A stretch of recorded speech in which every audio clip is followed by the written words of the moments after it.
I'm just self-conscious about my ears. I really like this kerchief. It really goes with every outfit I wear. This is stupid. Questions assail me one after the other. Questions assail you now? Questions hardly ever assail you. I wish you were getting assailed left and right. I'm trying to orient myself, but in the end, as Linkin Park famously said, it doesn't even matter. I'm getting like bogged down with all the details of how it doesn't make sense, and I feel like explaining them is making me stupider.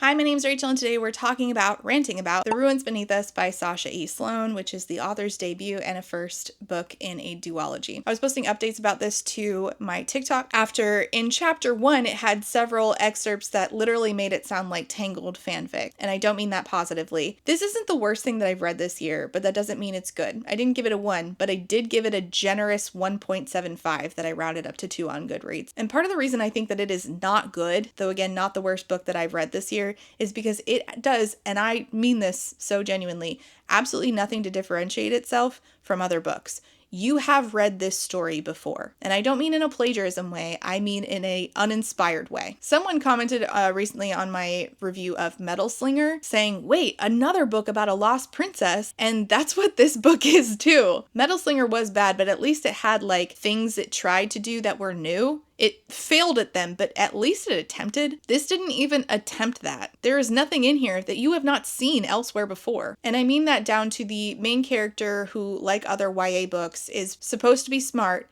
is spoon-fed information multiple times, and then asks 0 questions about this information she is spoon-fed, only to feel stupid about it later. Yes, that's correct. You are stupid, and I'm glad you've caught up to the class. But again, you've seen that before. We all remember Carable. If your main character's biggest weakness is that she is too stupid to ask questions, that quickly becomes your book's biggest weakness. I had to bust out my learned skills in order to discuss where I think this book went wrong from a craft perspective, and I did that with the help of today's sponsor, which is Skillshare. I've talked about how I've used Skillshare writing classes before to help me review books better. One of the best classes that I've taken on Skillshare is Daniel Jose Older's 4 C's of Storytelling. I've used this class to help me break down books, even though it's not supposed to be review advice, it's supposed to be writing advice, but you can use it the way that I use it. It helps me understand what the 4 pillars of a good story are. Those are the 4 C's, and they are characters, conflict, context, and craft. And they do not just work in isolation. They are the key pillars that hold up a good story. All of them have to work together in order for your book to resonate with readers and make an impact. If you don't know, Skillshare is the largest online learning community for creatives with a wide variety of topics for you to be able to learn about and take your hobby or your side hustle to the next level. They have cooking, illustration, writing, productivity. You can take their writing advice and you can use it as a template to see if the books that you're reviewing hold up to your standards, did what they set out to do, did it well. I highly recommend this if you are learning to do in-depth reviews. But again, it's not just writing or reviewing in my case. You can find classes that teach you how to master whatever craft that you're trying to work at. Easter's coming up if you're trying a new recipe for your family. Maybe Skillshare can help you learn to elevate your cooking skills. Whatever you're looking to work at, get better at, be it a hobby or your side hustle or whatever artistic endeavor that you're into, Skillshare has the classes to help you go from beginner to pro. The first 500 people to click that link in my description or scan the QR code will receive a 1-month free trial of Skillshare. Plus, you can gift Skillshare memberships to your friends and family. You can get started today creating your next video essay, or reviewing better, or learning to cook better, or writing better, or paint better. You can do all of that and more with Skillshare. Just click that link to get started today. And thank you so much to Skillshare for sponsoring today's video. This is mostly set in a castle, so it's mostly doing, I wouldn't even say court intrigue, it's just like interpersonal dynamics inside of a castle, but it's like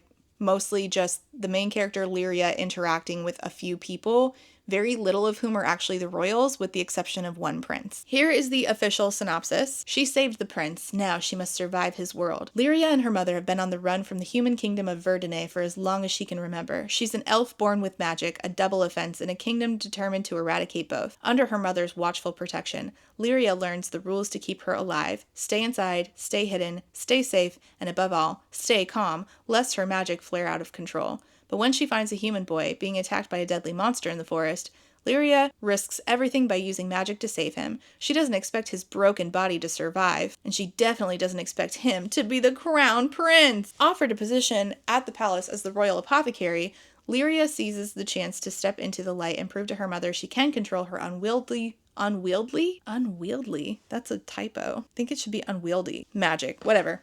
But Verdun is not the paradise it at first seems. The nobles are ruthless, the secrets are deadly, and Cygnus, the brooding royal healer, seems determined to expose Lyria's every flaw. I wouldn't say that that's true. All he says is you're kind of naive and not really capable to work in the hospital because you're untrained. That's really it. Okay.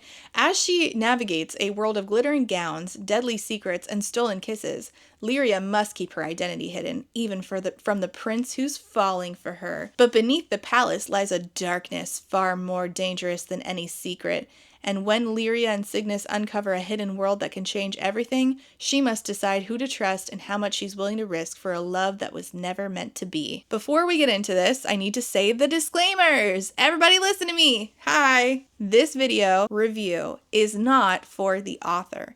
This is not for the author's friends. This is not for the author's family, and it most definitely is not for her superfans that may be here in bad faith. If you are any of those people, I suggest that you do not stick around and listen to me talk about this book for both of our benefits. This is a review of a book that I bought with my own money, read, and now am recounting with my thoughts for the purpose of giving information and entertainment to my audience who are interested in that information and the entertainment. That's it, okay? Thank you. Let's get into it. The epigraph reads, "Alas, that love whose view is muffled still should without eyes see pathways to his will." And if you didn't know, that's from William Shakespeare. Romeo and Juliet specifically. I'm gonna be honest, I don't know why we started this with a quote from Romeo and Juliet, but I was not an English major in school, so maybe somebody else can explain it to me. I am being genuine.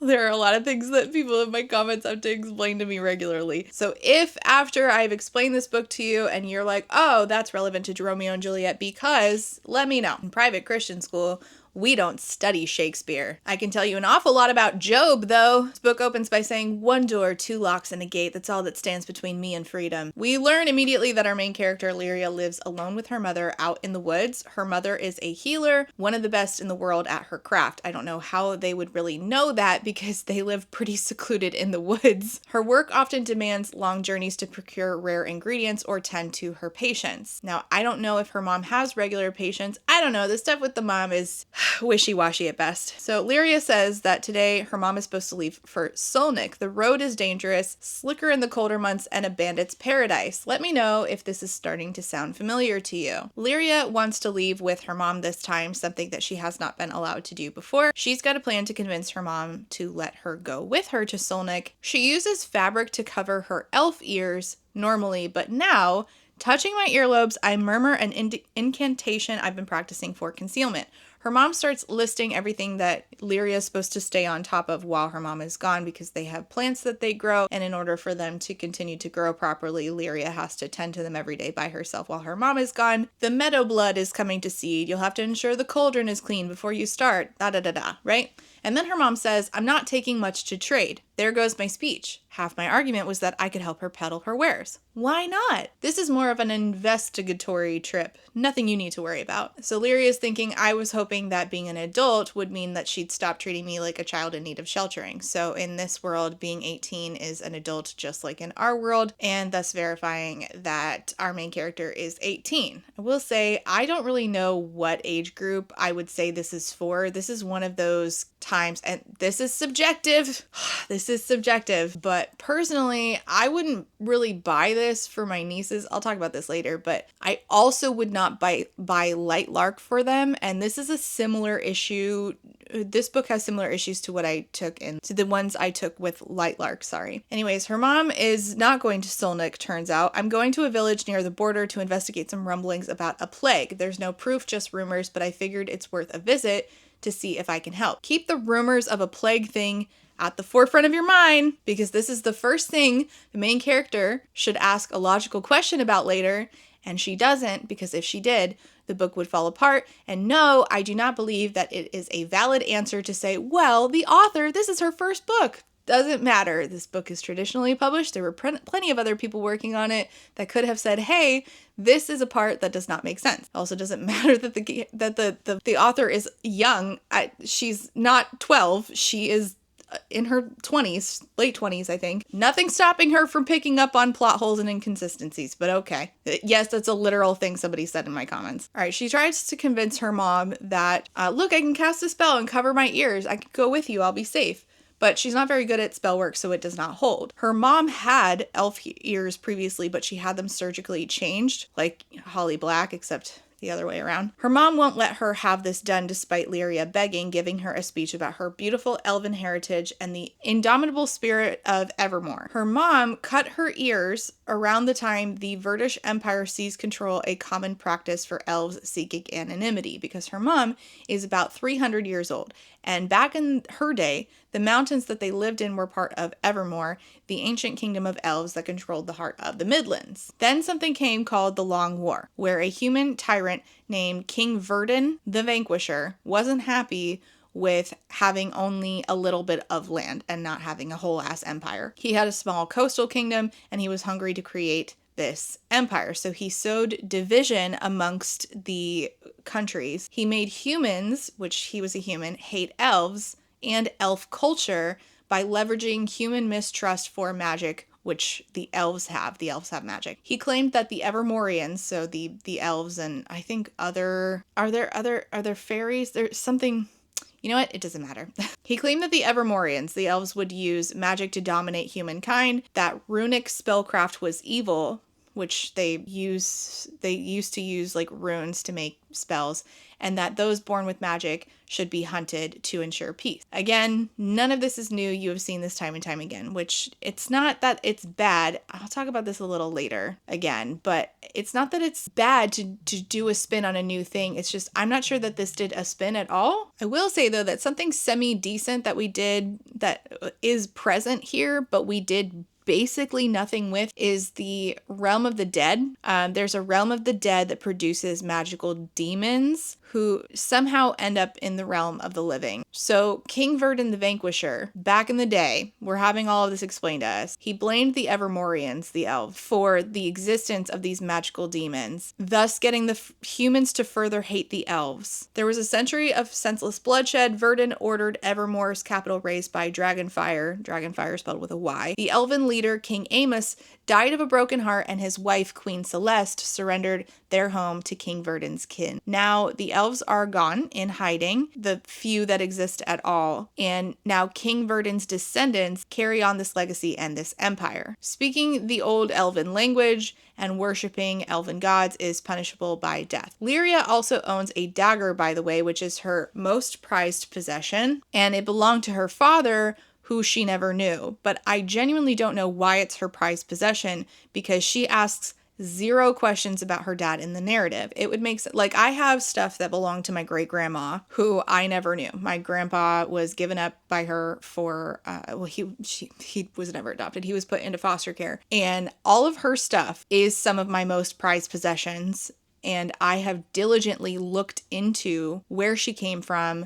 I found her daughter, my grandpa's half-sister. I asked all these questions. Like, I'm genuinely curious, and I do treasure her stuff because it answers questions about my past and where my kids' ancestors came from. This is not what Lyria does. I don't know why the dagger is her prized possession. Is it because her dad's? That doesn't make sense because she asks no questions about her dad. She doesn't have any interest in her dad. He died after I was born. Basically the end. Mother won't talk about him, so I guess neither will we. But this feels dropped in and dropped out. It basically was just an excuse to give her a dagger that we barely do anything with. Like, she mentions daydreaming about her father here and then never again. Her father will never come up again at all, actually. I wish he had, because the characterization that we do get for her is not like, I have daddy issues, I was never fathered, I'm drawn to a fatherly figure. Instead, it's just like, I have a dagger, I met a boy, I'm in love with him. This is stupid. And by the way, I'm just going to do this tangent now. By the way, there is no reason, just because it's a young adult book, for us not to do that. There is no reason, just because it's a young adult book does not mean I'm just going to give our main character a dagger and a boyfriend. That's not true. And I know that's not true because I read Kingdom of Souls by Rena Barron. This has some romantic feelings from the main character to someone else, but the mommy issues in this, the damage her mother has done and how she longs to be mothered, is a huge piece of this. Same for another favorite of mine, An Ember in the Ashes. The mommy issues in this from two of our main characters. There's a third main character later in the series, but both main characters, both POV characters in this, have major mommy issues for different reasons, and that is deeply explored. And in this book, we don't explore her issues from the trauma of her past from either parent. She's just like, I'm frustrated with all the things my mom kept from me. And what else? What else you got for me? YA books absolutely can do that. They do it well. Those are two of my all-time favorite books. There's no reason why this can't do the same. And the excuse of, well, this is the author's debut book. This was Sabaa Tahir's debut book. And it's significantly better. There's no reason. Because if you really break down like how much time we are spending on the different pieces of like what makes up a character, we don't really do that with Lyria at all. We just do a lot of romantic feelings towards a guy who she knew for a couple of days and forgetting about her parents basically entirely. The dad doesn't come up. Her mom barely comes up, even though she doesn't see her mom after this scene until the end of the book. She barely thinks about her mom. That's just really inhuman. It doesn't feel like a character. It feels like a cardboard cutout. So they live in the woods. Her mom casts spells around their dwelling area so no one can see that there's a house there. Lyria tries again in vain to convince her mom, let me go on this trip with you. She's feeling cooped up, right? She's wondering if you will. I can't stay locked up forever, she says. Her mother offers a stiff hand to the shoulder. Her mom's a little cold towards her. It's my job to put your safety first even before your happiness. Do you understand? And Lyria says, I understand. So this is where I started noticing that it felt like Tangled. Guess I always knew this day was coming. Knew that soon you'd want to leave the nest. This is where I started noticing it. It got worse. Her mom's like, you can't go. You'd be killed, according to her mom, because of her ears.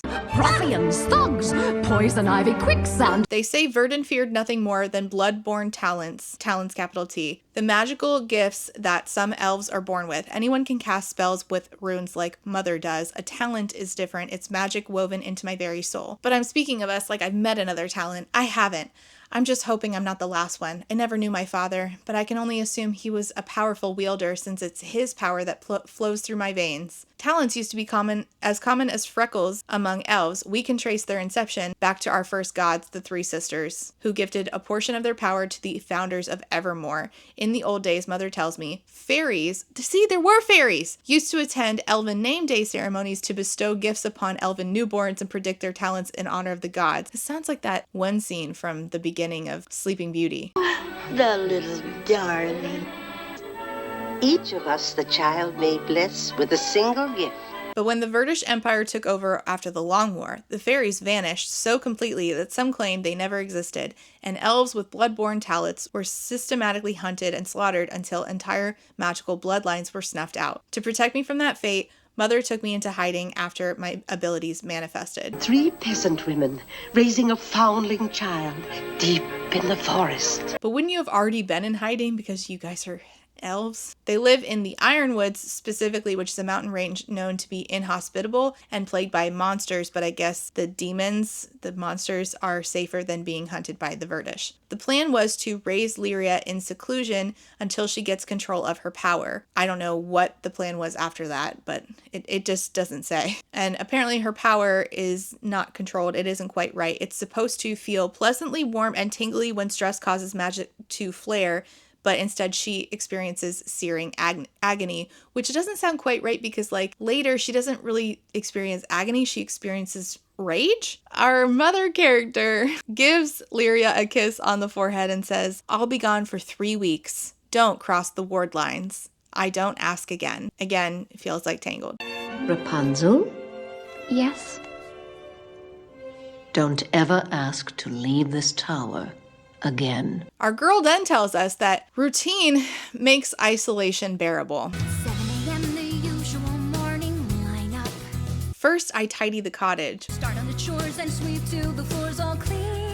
One by one, I check the objects populating our home. I say good morning to the tea kettle, good morning to my favorite chipped cup.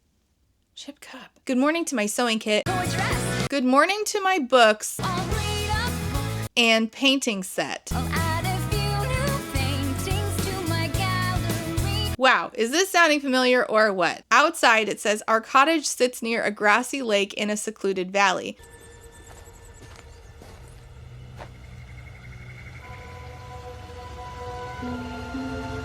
Partially concealed by trees. Wow, how oddly familiar. I will say that this is but one place that they've lived. They've moved around. They've lived here in this cottage for 6 months. I guess there's just abandoned cottages here and there and everywhere. But the point is, we have a, spoiler alert, secret princess with healing powers living in a valley secluded behind trees with her mom, who is just referred to as Mother, who, spoiler alert, isn't really her mom, who leaves and despite being begged, does not allow her daughter to go. And the daughter paints and reads books and tidies up while her mom is gone.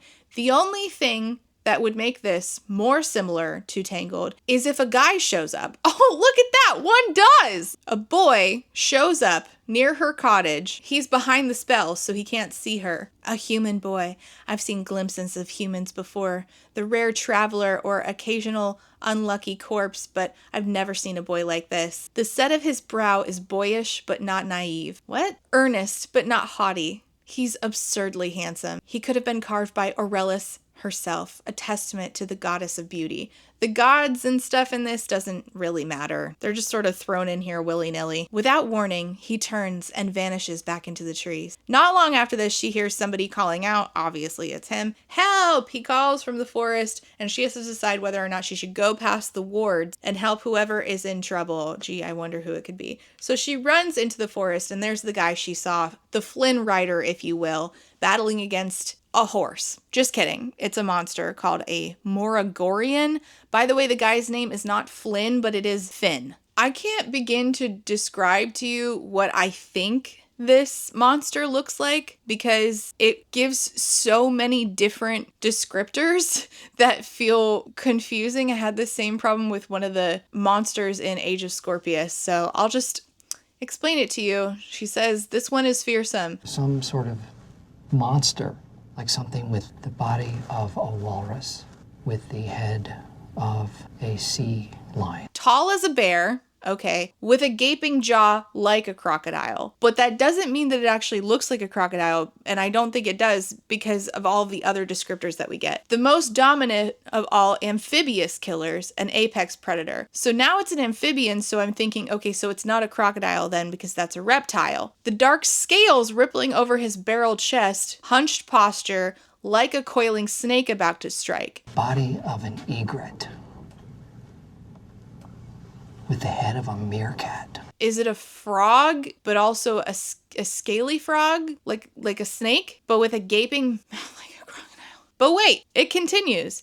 He's got a wide, flat head like a hornet. A hornet? I don't feel like has a flat head. Aren't they kind of round? With bulging eyes so large, there's barely any space between them on his skull. So like a cartoon character. Those jaws, they're for dragging prey into a death roll. So that's like a crocodile. Those claws, they're for gutting. The head of a monkey with the antlers of a reindeer, with the body of a porcupine.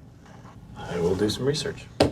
The Moragorian is one of many demons that roam the wasteland near the Demeridian, the river that marks the border between our world and the realm of death, the realm of the dead. I don't really understand the whole realm of the dead thing. I don't know if that's like a literal thing where like everybody goes to. Again, this is a thing in An Ember in the Ashes that is fully explained and utilized. In this book, not so much. Well, I will say the realm of the dead does not come up until book 2, but it does come up.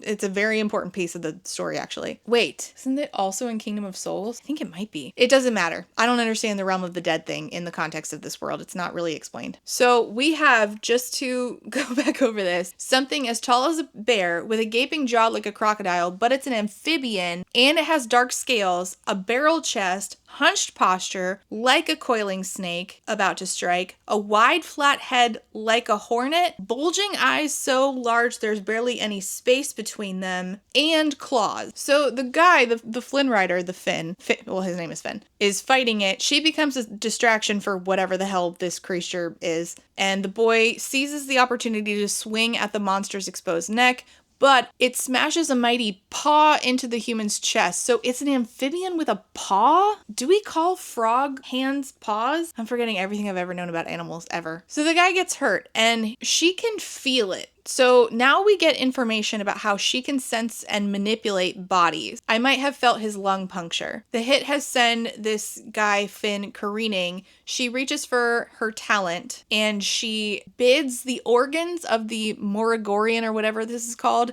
to grow three times their size until the monster explodes. She picks the guy up. It says, thanking the gods for my elven strength as I carry him to the bank. So this part is really going to piss off everybody who works in medicine. And I know that because one of you has been texting me saying how much it pissed you off to read this part because it doesn't make sense. It literally says that she recalls everything that her mom taught her about the fundamentals of trauma medicine, except she already picked him up. Right? She's saying that she thinks he's going to bleed out in front of her. She starts to touch his face. It's wrong touching him like this, but it feels right somehow, like my very soul is singing. Okay. And clocking that he has a bunch of injuries, and despite the fact that it says she was taught the fundamentals of trauma medicine, it says, and I quote, I throw him over my shoulder and trudge off towards home. Also, she has elven strength that she can do this with, which is news to me. And I don't feel like that comes up very much. It doesn't really come up that she has like a lot of strength because she's an elf. I feel like that was just thrown in here just for this specific scene and then that's it. She says he has a skull fracture, a slew of broken bones,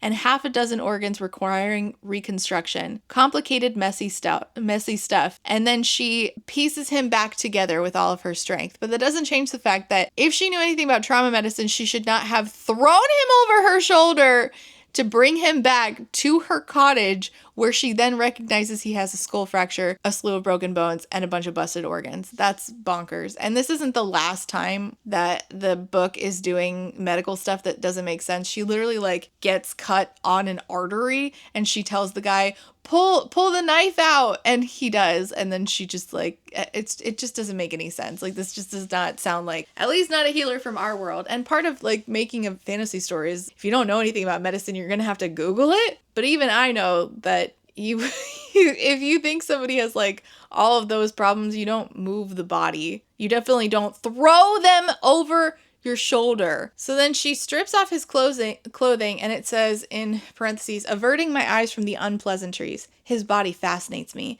He's massive, at least a head taller than me, and yet still has the puppyish look of someone with a growth spurt ahead of them. What do you mean? I don't even know I don't know what we mean by that. I really don't. What an odd thing to say. He's hairy too, hairy everywhere, a revelation I find particularly intriguing. Okay, great. She's trying to figure out, maybe he's 18, maybe he's 20. And then she's like, oh no, I need to hide everything in my house that reveals that I'm an elf. Her mom's spell books, the altar that they have to Elowyn, goddess of life. She does the ear thing where she's trying to hide her ears. And after 8 mornings, he wakes up. Now, my first question is, what is his body going through? Like, if you're in a coma for 8 days, are you just like shitting yourself? Honest question. Like, are you just shitting? And has she been cleaning that up? Because it just said that she had to avert her eyes from the unpleasantries, which I assume is his downstairs region. So him being a patient, which is weird for like a medic to say, but him being a patient, what does the body do after 8 days without shitting? Like, these are just like logical questions. If you're gonna make a medical person, like, don't make it like, yeah, medical, but like in a cute, like spirit Halloween way. This isn't a costume. It's her job. It's the only thing that she does. It's the only thing she knows. It's the only thing that makes her smart. And we're not even like doing it in a way that makes sense. It just looks like a costume now. Anyway, he wakes up. He says everything hurts. We lock into a staring contest that stretches on and on for eternity. Riveting. The name's Flynn Rider. How's your day going? Then, with a bolt of new and profound self-consciousness, I consider, what does he think of me? Oh, brother. I run a self-inventory. My hair, always fairer and finer than my mother's, is tied back into a sloppy braid beneath my kerchief. Brown hair, freckled skin, sharp nose. Wait, is that him or her? Actually, you know what? I don't care. Doesn't matter. Why am I tied up? Is this hair?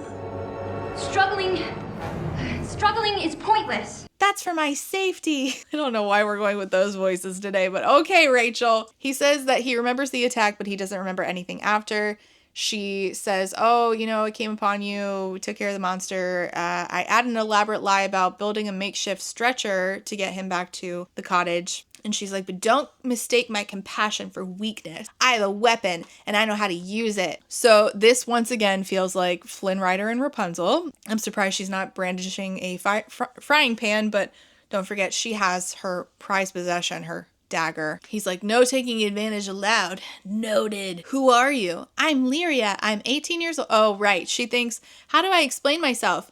I'm Lyria. I'm 18 years old. I like long walks and cinnamon rolls, and I'm pretty sure my mother thinks I'm a monster. Since when? Since when does your mom think you're a monster? You're both elves. But then I realized that this was about her power, but that conversation, I feel like some of this got edited out or something, or maybe it just was never written in the first place, where her talent is not controlled, but that doesn't seem to be like an actually big deal. And like we'd have conversations where suddenly it was a big deal, but we hadn't done like the groundwork to explain that at any point. So I was just left in confusion. She doesn't tell him her name. You saved my life and you won't even tell me your name? I don't see how it's relevant. Girl, make something up. Are you kidding me? So he explains that he was out looking for his brother who was hunting a firehound. And she's like, firehounds, with a Y, are sacred to elves. And so she insinuates that he was attacked by the monster because he was hunting a firehound. You're saying I deserve to be attacked? I'm saying hunting for sport is immoral. He tells her his name is Finn. She uses her magic to perceive his pain, sampling it like dipping my toes into hot water. So like this is, I don't understand how her powers work. I don't understand the extent of them. I don't understand like the lack of control that she has. I don't understand what her mom was. It said until they got her magic under control, they lived in seclusion. I don't know how they were planning to get it under control. That was never said. But we're moving on from all of the stuff that makes Lyria, and we're just moving into the romance. So then we have a conversation where she only lets him go to the bathroom 3 times a day, and these trips are taken under supervision and with a weapon at his back. She has a crossbow. He goes into the outhouse and he says to her, I'm beginning to think you've got a streak of voyeurism. I feel like voyeurism is an odd word for me to be finding in a book for 14-year-olds. The book was said to be for 14 to 18, and I don't know. I would feel kind of weird if I had to explain voyeurism to a 14-year-old, but again, I don't believe in setting rules for everybody else based on my discomfort. So personally, I'm like, I don't know about that, but everybody's going to be different. She doesn't know what he's talking about with voyeurism because she lives in seclusion. The whole frog marching to the privy thing, I think you get off on it. Get off on it, again, is kind of an odd phrase for me to be finding in a book that is for, I don't know, I get at like 16. I feel like there's just stark contrast between like 14 and 16 for me personally, that I would feel like really uncomfortable having a conversation about that. But then again, maybe I'll feel differently when my kids are older. My kids are really little, so 14 feels really far away for me, but I don't know. It's up to you. So he says that he thinks she gets off on watching him go to the bathroom. I get what? I ask? Get off. Meaning you find it sexy. It stirs something within you. He's telling her. This is like one of their first conversations. And I just feel like this is weird. This is weird. Even maybe if it were like later, but this is one of their first conversations. Like, we are in chapter 3. He just woke up. And then he further says, this whole arrangement is suspiciously kinky. And I'm like, okay, that's enough. That's your third strike with me. I've had enough. Kinky? My face flames. Though I might not be familiar with the term, His smirk makes the insinuation clear. Okay. She says he's a pain in the ass. They do banter. You have read this before. They spend one chapter together where he says he was out looking for his brother, essentially. She doesn't know he's a prince at this point. He explains his family dynamic sucks. His mom's okay, but his dad thinks that he has dog shit for brains. He has 2 other brothers. He's not the oldest, but he's not the youngest. And they bond over feeling not great about their parents while they go swim in like a freshwater spring together. Then basically scavengers show up to her house because the wards are down because she took them down in order to go get him from that amphibious crocodile snake pod thingamajig, and he kills the scavengers. This basically does not faze her that he killed people in front of her to save her life, but still it does not really faze her. And this is weird because later on she like has a panic attack about people being killed in front of her, and then after several days he feels better from his skull fracture that she healed, and they say goodbye and he heads off home. In the next chapter, we get an info dump by way of her feeling lonely and picking up a book. To cut through the loneliness, I pick up a book. It's a volume about the Aldane dynasty, the old kings and queens of Evermore, including some accounts that terrified me as a child. I did not know why this was relevant. This is the best this book will do about explaining who her actual parents were. I was like, why is this relevant? I knew pretty early on that she was going to be a secret princess. I just thought that maybe she was from like a different elven kingdom or something. And I don't know why I thought that. But this answer that we get is also not exciting because the way that we give this backstory is we feel so disconnected from Evermore and Evermorean elves that's why I wasn't putting those pieces together, because it just felt like so who cares? Like we're barely given any information about them, and then suddenly it's like, oh, and that's her parents. Cool. So this is Tangled. Okay. Except in Tangled, the parents weren't dead or evil in one case. The fables claim that Queen Celeste worshipped Nocturne, goddess of death, and could kill with a glance. There's a whole section dedicated to her execution after she surrendered to King Verdun. I've never taken these stories at face value. It doesn't make sense that humans vanquish someone so powerful. If anyone knew the truth, it would be Mother, considering she served the queen until the queen's death, but Celeste exists in the same category as my father, wholly unmentionable. Now, her mom ends up being Queen Celeste. This is revealed at the end. We never actually see Queen Celeste on page, if you're wondering, so boo. But she got her magic from one parent, and it was Queen Celeste in this case. She believes that her mother, the one who's a healer, who worked for Queen Celeste, is her actual biological mother at this point. So she had to have gotten her talent from someone. It has to be her father, since it's obviously not her mother. In her mind, it was Queen Celeste. But at this point, Lyria's thinking that it was her father who had a talent. So she never even wonders, I wonder what my father's talent was, which is another way in which we did not really make her a character that makes sense, because she didn't have normal human thought. Well, she's not human, but whatever. The people reading it are. And then it brings up the prophecy of the heir of Evermore. One day, through ash and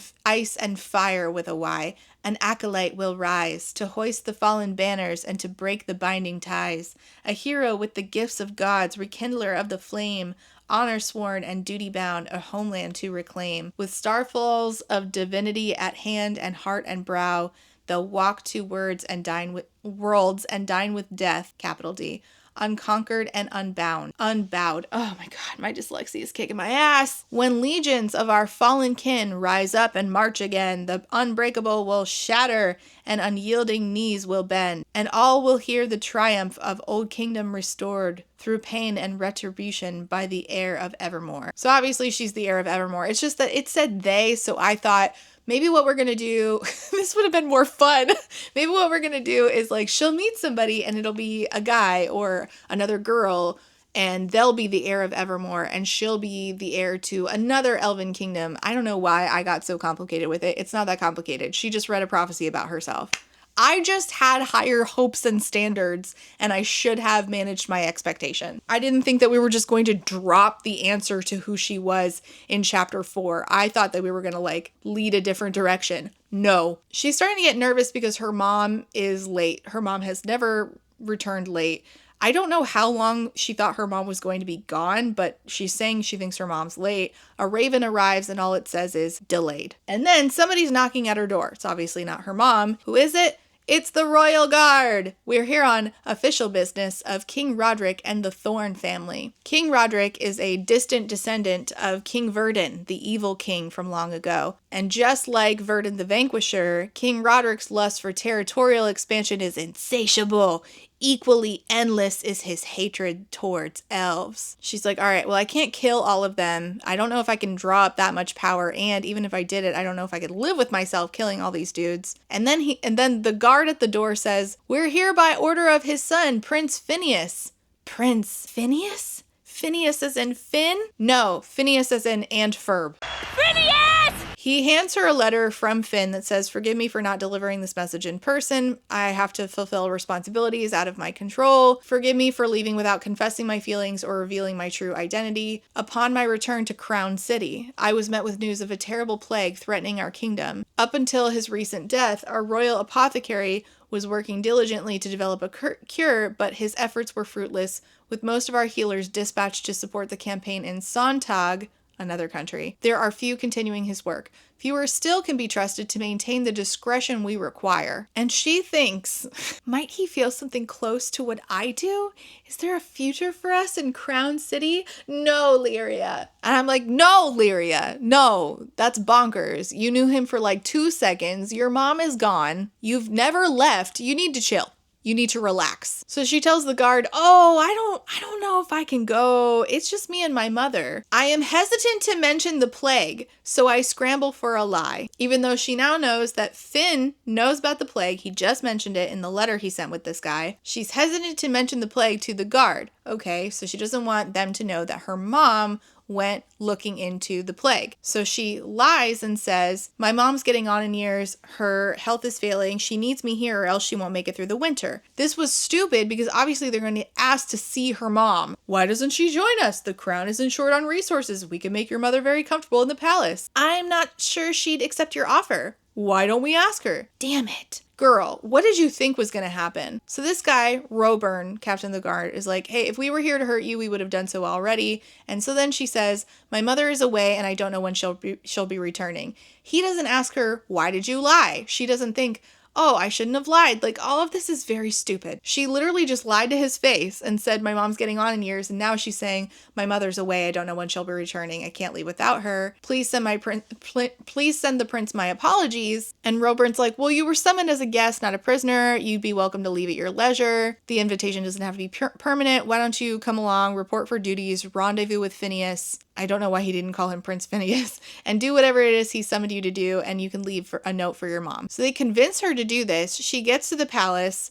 She talks to the queen, and she's like, where's Finn? Ah, Phineas, he's very free-spirited. What? Oh, my mouth. He's very free-spirited. Oh, is all I can say as disappointment washes over me anew. Finn's letter claimed he was attending to responsibilities. Did he really just lie? I mean, maybe. Girl, you don't know him. So the queen says, Phineas spoke highly of your abilities. He told me you're training to be a healer, capital H. Where are you studying? Oh, my mother teaches me. How charming. What's her name? Listen, this entire conversation does not make sense to me because she says, I hesitate. What's the danger in a name? Melia Fletcher, I finally tell her. The queen's mouth twitches, but her expression is quickly replaced by another smile. Number 1, you were hesitant to tell the truth about where your mom was. Roburn, Captain of the Guard, watched you lie to his face, didn't say anything about it. Now you just divulge her name, your mom's actual government name, to the queen when your mom is 300 years old. For all you know, she could be a well-known elf.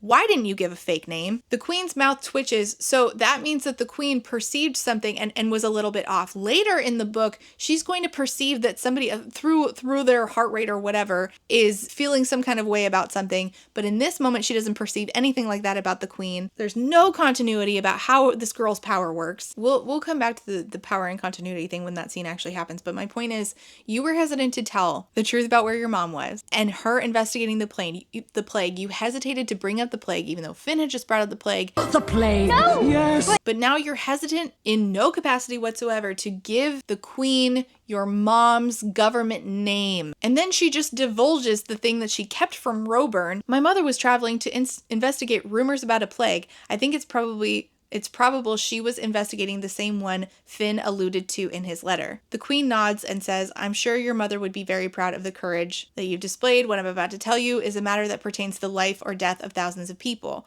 Everything I disclose in this room must be kept in utmost confidence. Only the king, my sons, and select military advisors are aware of this information. If word gets out, it would cause utter chaos across Verdun, and we cannot risk that in these desperate times. And this girl says, why did you choose me, your majesty? There are a number of apothecaries and healers in the kingdom. You could have summoned anyone because you had the courage to help a total stranger. You proved yourself to Phineas, and I trust my son's judgment. And this is stupid. This is an acceptable amount of naivete that I can take, but the other things so far that I brought up that don't make sense, they fall apart, and they fall apart because it's not just, you're not just suspending your disbelief by saying, okay, like, well, you know, our main character is naive. The other people in the room, like Roburn, the fact that these conversations are happening and he's not saying anything about the fact that she lied does not make sense. For months now, the queen says, the king and I have been fighting to contain a terrible plague that we believe was created as a weapon.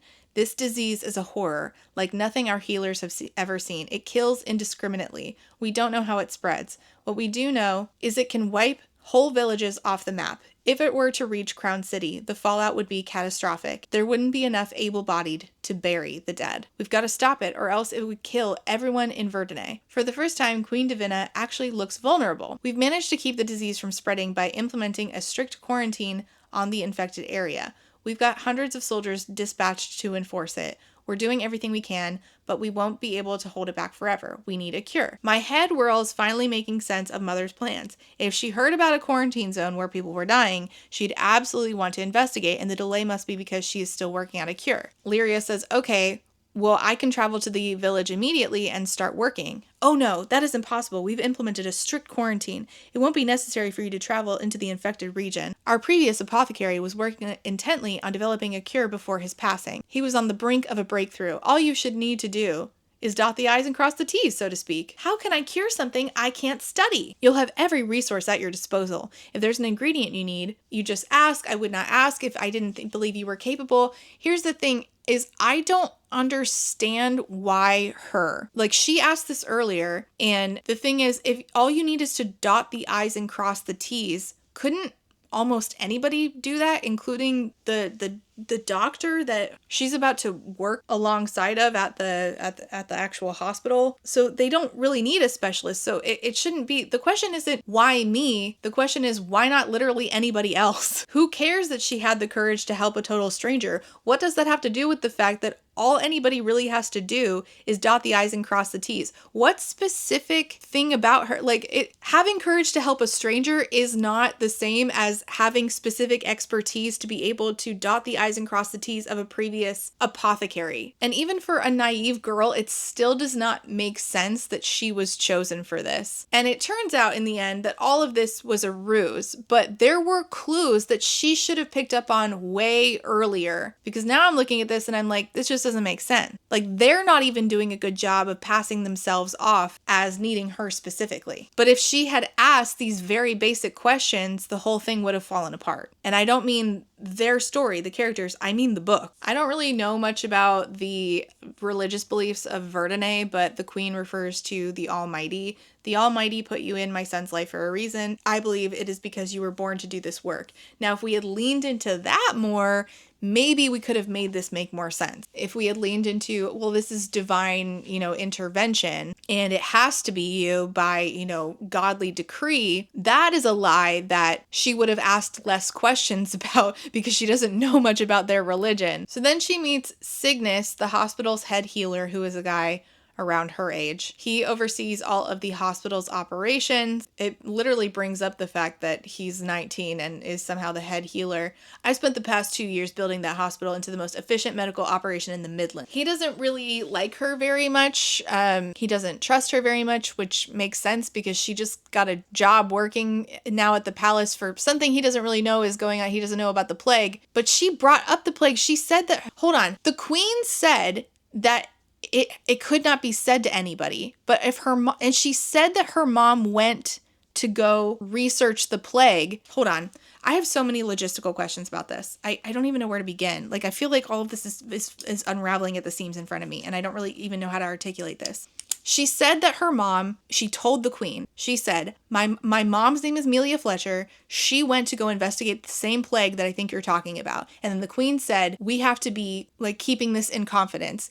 If her mom, who does not live at the palace, already knows, why wouldn't the queen ask, how did your mom find out about the plague? And further, like, I would have thought, is it okay that my mom knows about the plague if it's supposed to be like in confidence? Because somebody told my mom, so word is already getting out. Is that okay? Should I maybe talk to my mom and find out where the leak came from? Have we confirmed that my mom is in this city where the plague is going on? Could I maybe get a message to her? But Lyria doesn't think about any of this. And to me, that doesn't make sense. Even that's beyond naivete. That's like, that doesn't make sense. So Cygnus, the head healer, the 19-year-old in charge, is quite rude to her, in her opinion. To me, I think that he doesn't really know why this 18-year-old girl has shown up at behest of what is in Cygnus's POV a spoiled prince. He says, I'm willing to dedicate any amount of force necessary to ensure that my life's work is not compromised by anyone, no matter what kind of sway they hold with the royal family. You might be the best apothecary in whatever little outlaw village you grow up in, but our hospital has actual standards. It's not about capability, it's about training, which you lack. He's like, if I were you, I would eat a nice big supper, enjoy your night in the palace, and then go home tomorrow with a story to tell. The crown's favor is not the bulwark you think it is.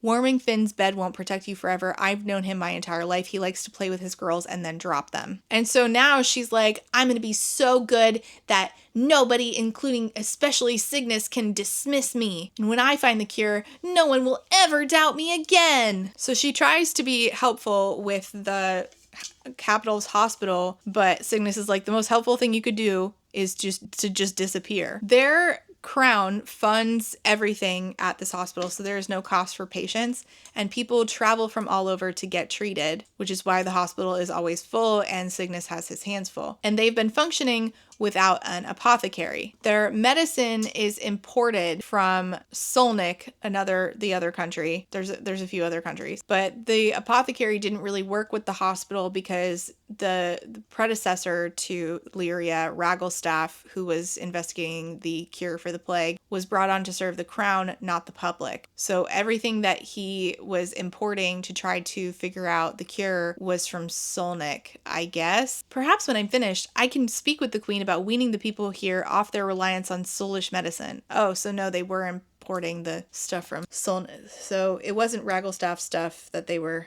using for the cure. They import their medicine from Solnik. I don't really know why they import their medicine from Solnik. It doesn't say, like, maybe, Verdanish ground is not fertile for growing the plants that they need. Ragglestaff's office is, I guess, a mess and she has to clean it, but she also is tasked with doing common chores. And Cygnus is like, I feel like that's a good place for you because you are not trained to work in a hospital. So if you want to be helpful, then do chores. Fold bandages, wash the laundry. She's like, he picked the wrong girl to underestimate. If he wants to make me his maid, I'll be the best damn maid he's ever seen. He's correct, though. You are not trained in their version of medicine. And randomly, it's like, irritation doesn't bode well for my talent. I'm like, wait, what? What happens if your talent, if you get overly irritated, what happens with your talent? Can you explain? And Cygnus talks to her again, the head doctor guy for the hospital, and he's like, it's not your fault that the crown put you in a position to fail. You have no idea what you're doing. How would you have any idea what I'm capable of? And he's like, okay, let's do this. If a mother were delivering a child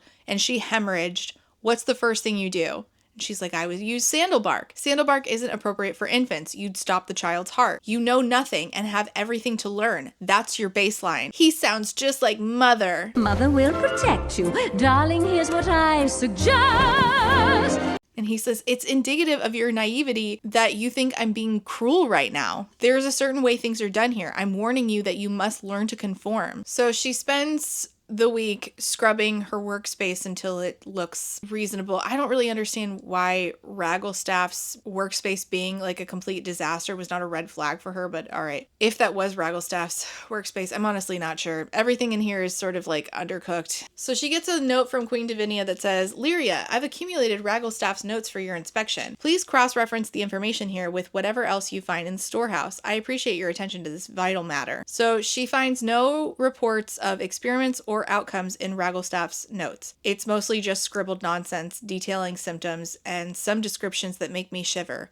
Pain, in all caps. It's not really a description, it's just a word, just one word. She meets a girl named Daisy, who I forget who Daisy even is. She lives here at the palace for some reason. I don't know who Daisy really is or what Daisy's purpose is, other than to like give Lyria some information about the people in her vicinity. The majority of that information just being about the boys in her life, which are Finn and Cygnus, because this is a love triangle. They bring up her and Daisy upon meeting, bring up Cygnus pretty quickly. Cygnus, Daisy giggles, I'm alarmed to see her blush. You know him? And she explains that Cygnus went to school at Belshire, which is the most prestigious school in Sontag. Why is he even in charge? He's awful. Because he's a damn good healer, Daisy says. Back then, the hospital just treated royals, and guess, he got here and completely turned things around. So they promoted him right to the top. He's 19.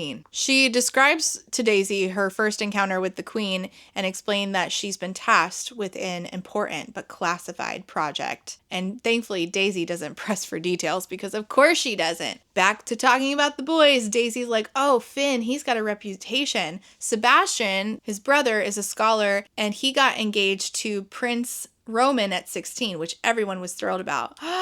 We have a gay prince. Look, this book has one interesting thing about it. If you think we're ever going to see that information come out on page in a way that matters, wrong. We are never going to see a conversation between anyone and Sebastian, at least not in a way that was memorable. I don't remember him coming on the page at all. Prince Damien is the best fighter, and Prince Phineas is the fun one. That's what I've heard from the other nurses, and the maids, and the scullery. Oh, right, Daisy's a nurse. Thinking about Finn in another girl's arms makes me nauseous. Well, the fact that he brought you all the way here means you're obviously special to him. And she's thinking about the note he wrote her again. And I'm just like, I don't care about this guy at all. He is unbuttered white bread. I don't give a shit. So then she starts to think, okay, well, Finn must be off somewhere surrounded by beautiful women, and I'm here to do a job, and everything else is just noise, and the only rumination I allow myself now is about Mother. No, it's not. You ruminate on Finn every time he comes back and leaves, doesn't pay you enough attention. That's this whole book. It's been nearly 2 weeks since I left the Ironwood, and she still hasn't come for me or sent word. I wonder if she's made it home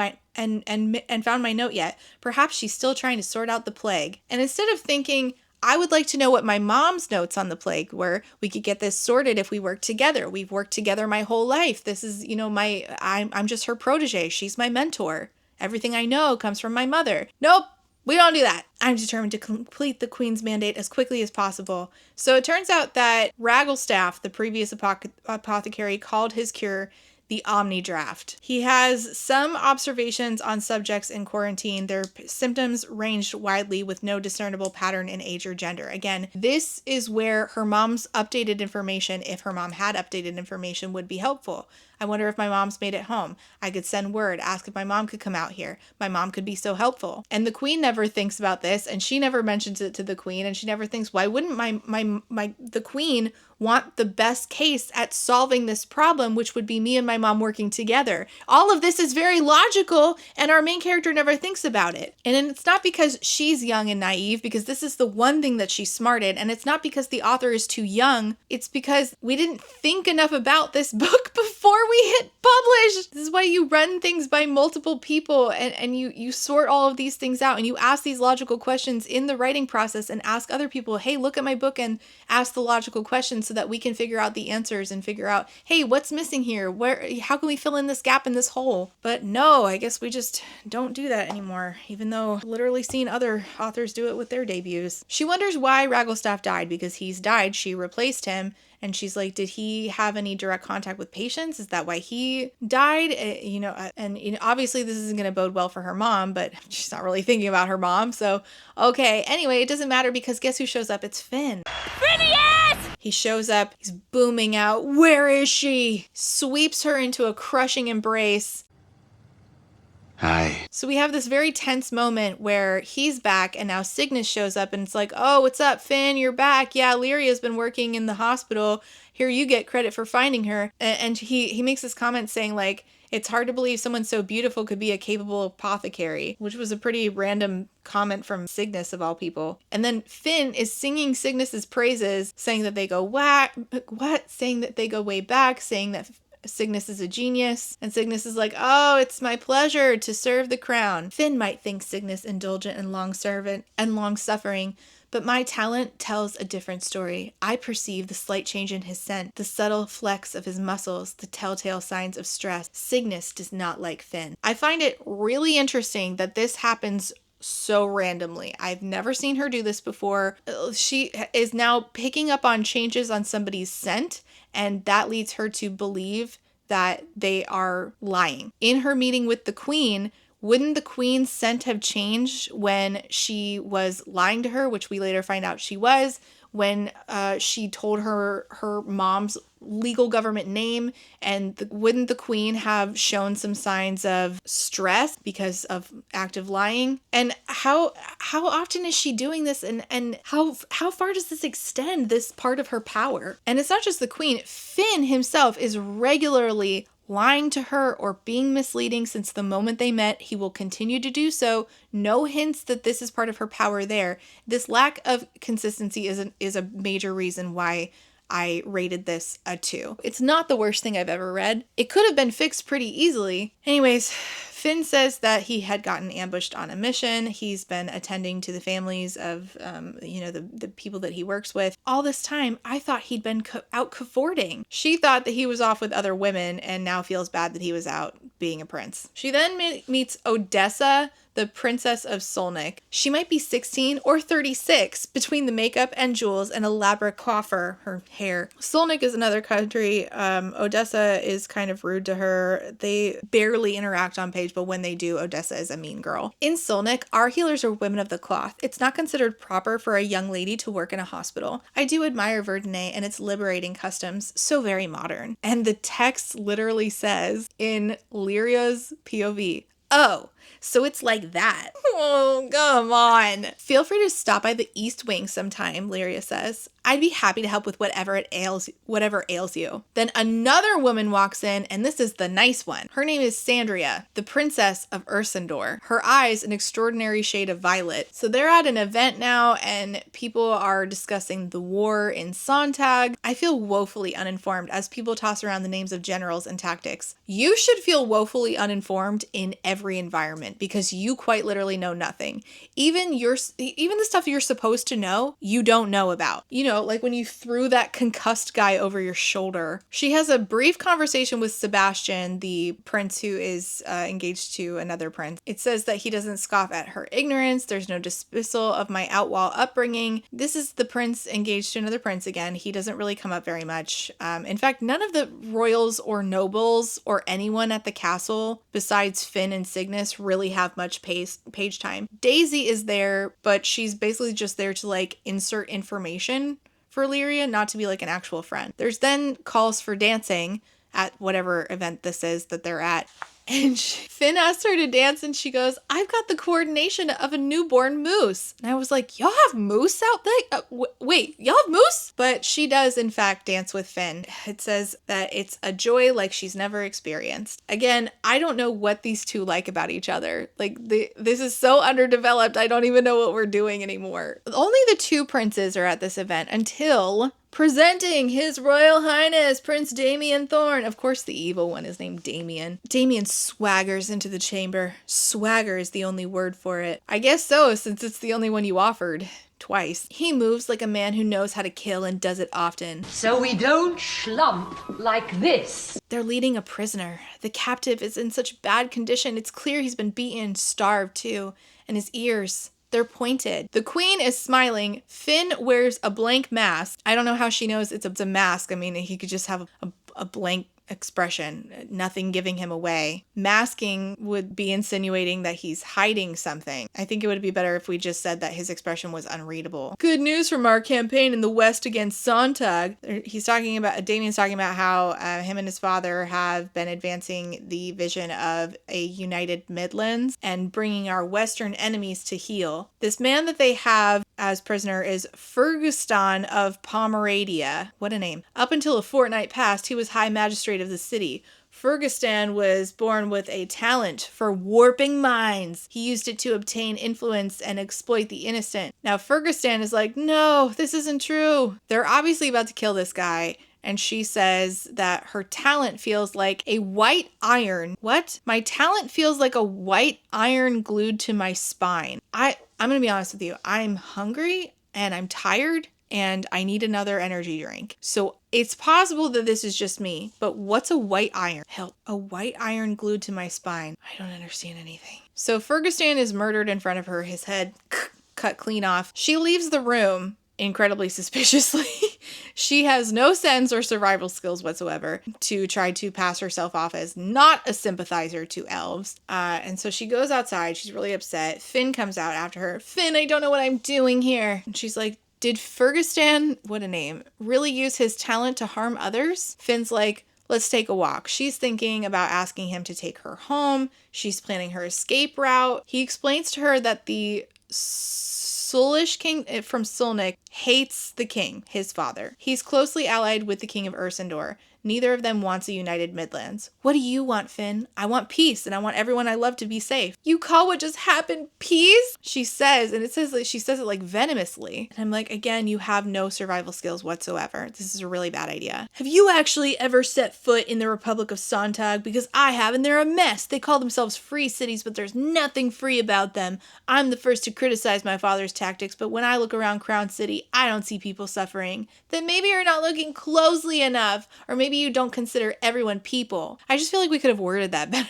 So I would have wanted that rewritten to be like, the only reason there's not everyday suffering here is because you guys have already excluded the people that you are willing to let suffer. I think back to the cottage and all the conversations we shared. We touched very little on politics, and what I've just implied might be considered treason. I mean, I guess it makes sense that she had to imply it, so she said it weird. I told you from the very beginning that I don't see eye to eye with my father, Finn says. I don't think being elven makes someone evil, and I don't think being Verdish does either. And using magic doesn't make you a bad person any more than sitting in a chapel makes you a good one. I didn't start this war. It's bigger and older than either of us, and all we can do is our best at the role we've been given. If you don't agree with the war, you should advocate to end it. That's your duty. You're the prince. I'm a prince, one of 3. My father hasn't chosen an heir. I need to convince him I don't actually have dog shit for brains. They then come across a fox. And as a person who loves a fox in a fantasy book, I've also become extremely picky about when I allow fantasy books to have fox companions. I'll give you a list of the yeses and a list of the nos. Quicksilver, no. The Deer and the Dragon, absolutely not. This is paranormal, urban fantasy kind of, and the fox is a guy, but whatever, we'll put it on the list. Even the Darkest Stars, an absolute yes. An absolute, unadulterated yes, absolutely. That fox was a key player, and foxes being the key player and not just an animal companion is the difference between a book that I like with a fox companion and a book that I hate. And I'll give you the biggest example of a good book with a great fox companion, and I'll show you them because it's on my arm. This is Adventure Fox from Winterkeep by Christian Cashore. This is the best fox companion. Adventure Fox, like the fox from Even the Darkest Stars, plays a extremely key role in making sure that the characters in that book are okay. And that's why Adventure Fox lives with me forever. I am a big fox fantasy book fan, but man, when it's not going right, I'm sure to tell ya. And this book is another book that is an absolute no. They find a fox, they save it, they name it Dante. Well, she names it Dante. No more hiding, Dante. I gotta seize my moment. And then she waits with a little apprehension to see if Finn will recognize the name. Dante, the name of Elowin's firehound in legend, who supposedly chased the moon across the sky. Mother taught me how to find him in constellations. If Finn understands its elven significance, he gives no sign. All right, where were we? Oh, that's right. I definitely had a little mini meltdown about Adventure Fox, didn't I? This is my stuffed Adventure Fox, which was made by Dolly's Crochet. I know somebody was asking. One of those, like, the yarn is fuzzy.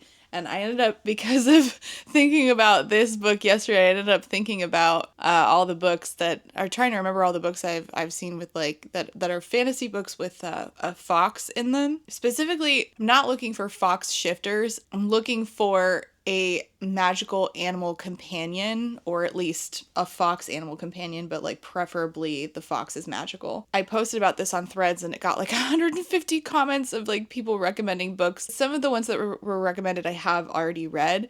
If you're interested, I could do a video on fantasy book foxes, but yeah, Adventure Fox is my favorite. I remember where we were now. Adventure, can you sit up? Thank you.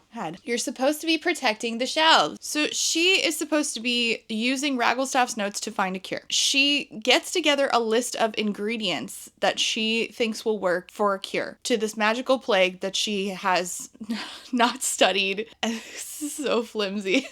She gets together this list of ingredients and she takes it to the queen, who nods and hands it to the soldiers. I hoped I could convince her to let me travel to the quarantine zone for additional research, but she insists there's no need to leave the palace. And our main character is super naive and doesn't really think about how this does not make sense or press for more. She doesn't think about asking, I need some help. She doesn't think about what happens if I fail. She just continues. It says, here's another thing that was so stupid. There's a difference between naive and simply, this does not make sense. This is an example of a thing that simply doesn't make sense. She gave that list of ingredients to the queen. The queen's soldiers bring back some of the ingredients, but they're not quite right. They're delivered in huge crates packed with ice, or they deliver the wrong ones. It's not going well. And she thinks, if I can just plant my own of these, then perfect. I'll just grow it myself and I'll figure out the cure myself. But in order to grow these specific plants, she for some reason needs the permission of Cygnus. So she goes to talk to him and he says, no, I just need your permission to plant them. Do you even know what these are? Yes, I've been using these plants my entire life. Well-sprung flowers. That's the term you learn in healing for plants used in traditional elven medicine. We don't grow those flowers in our medicinal gardens because our staff doesn't know how to use them because they are forbidden. So you can go right ahead and plant them, but you'll be simultaneously painting a sign on your forehead that says, my mother taught me how to use illegal medicine. I had no idea how close I came to revealing my identity.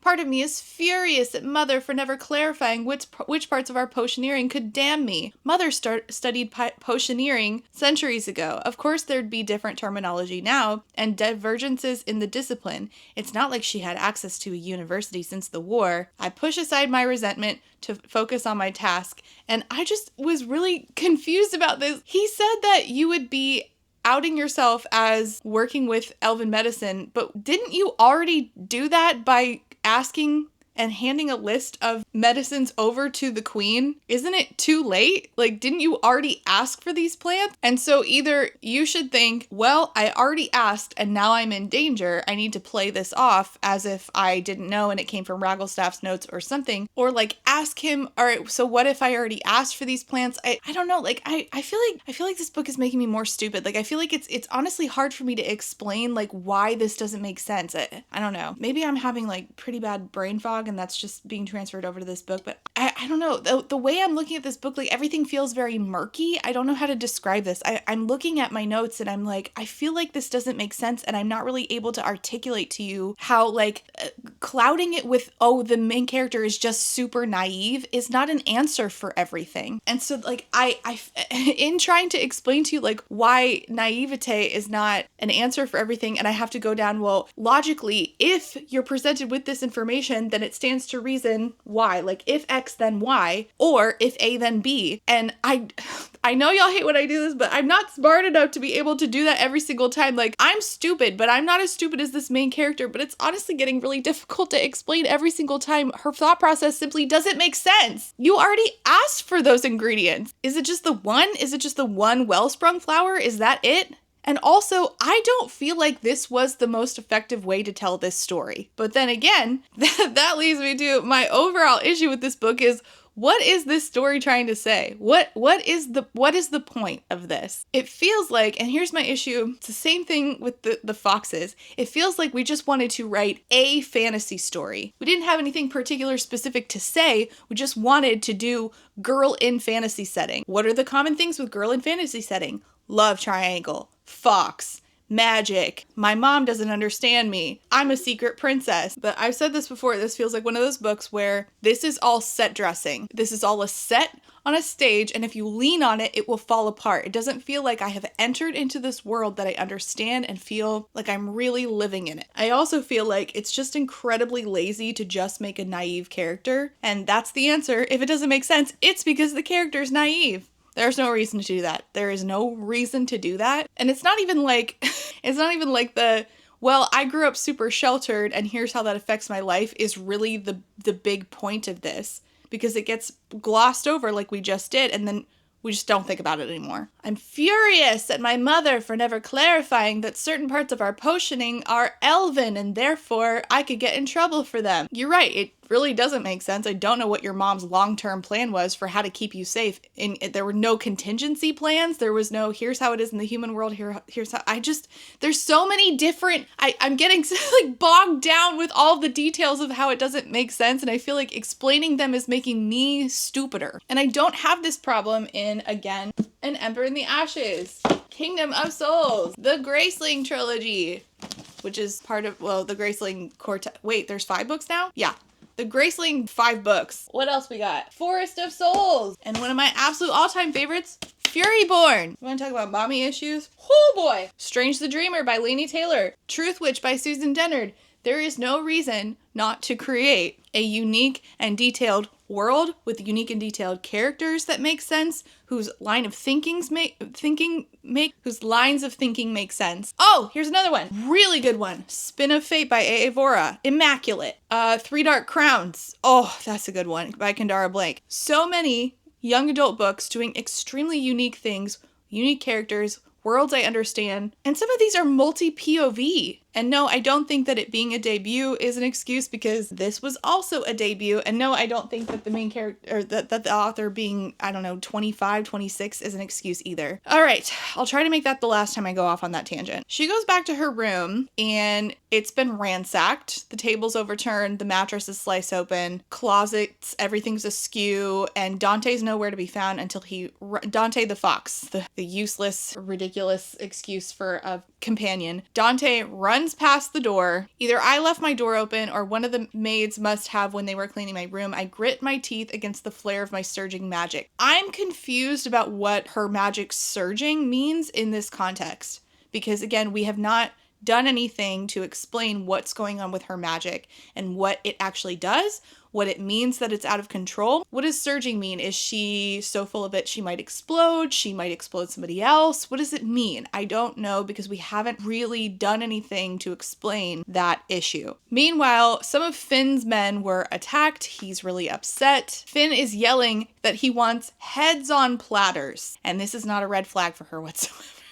She wasn't supposed to overhear this conversation, but she does. Dante runs into this room. Finn's like, I know that fox. Sandria, who's the princess of Ursendor with the violet eyes or whatever, who barely shows up, is very nice to her fox, which is just an easy way for us to tell. Sandria, nice girl. He explains that he lost 2 soldiers in a scouting party just past the border of Ursendor. What all these different countries really are and what they do, I have no idea. This is not really explored. And he thinks that Ursendor was behind the attack, and he tells her, I believe that I can trust you, Lyria, and I'm going to try and never lie to you. Too late. This relationship is founded on lies. During the Long War, the Ursendorns backed the Elven. Even after the Accords, they harbored war criminals, and we've had analysts comb through the books on their exports and manufacturing. Everything points to continued involvement, as in the Ursendorns are still involved with the Elvish. She says, what do you mean by involvement? Are you talking about the plague? We think Ursendor's been backing the Elven insurgency. I've never heard of an Elven insurgency. Mother has never mentioned the concept. Girl, your mom doesn't mention hardly anything. You've never heard of half of anything. Finn had gone to some mountain town on intel about insurgent elves hiding out, and it turned out to be a trick. They were ambushed, And so he thinks that like elves and the Ursendors work together to ambush his men. Mother told me that the few surviving elves were in hiding and just trying to live peacefully, but this doesn't sound like peace. And so she says to him that it feels good to finally have somebody be honest with her.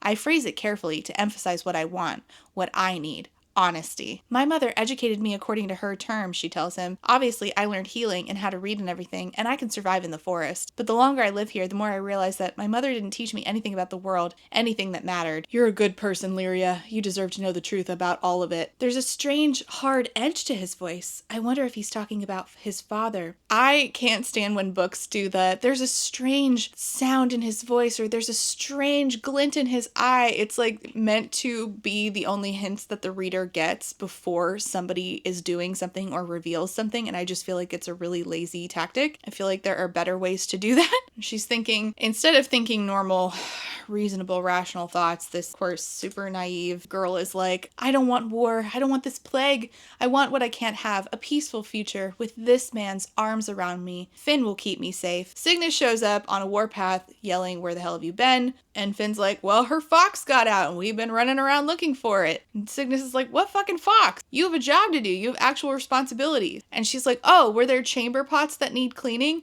I can't believe how entitled you are. You've been here for a month. A month! Some of the nurses have been here for decades. And then he yells at her, at least I didn't sleep my way here. Finn gets mad and shoves Cygnus. Cygnus yells at Finn and says, this is why no one respects you. Soldiers died on your orders and you don't give a rat's ass. Finn punches Cygnus in the face. She is composing an apology. She's like, I'm sorry. It was stupid for me to sneak off with Finn.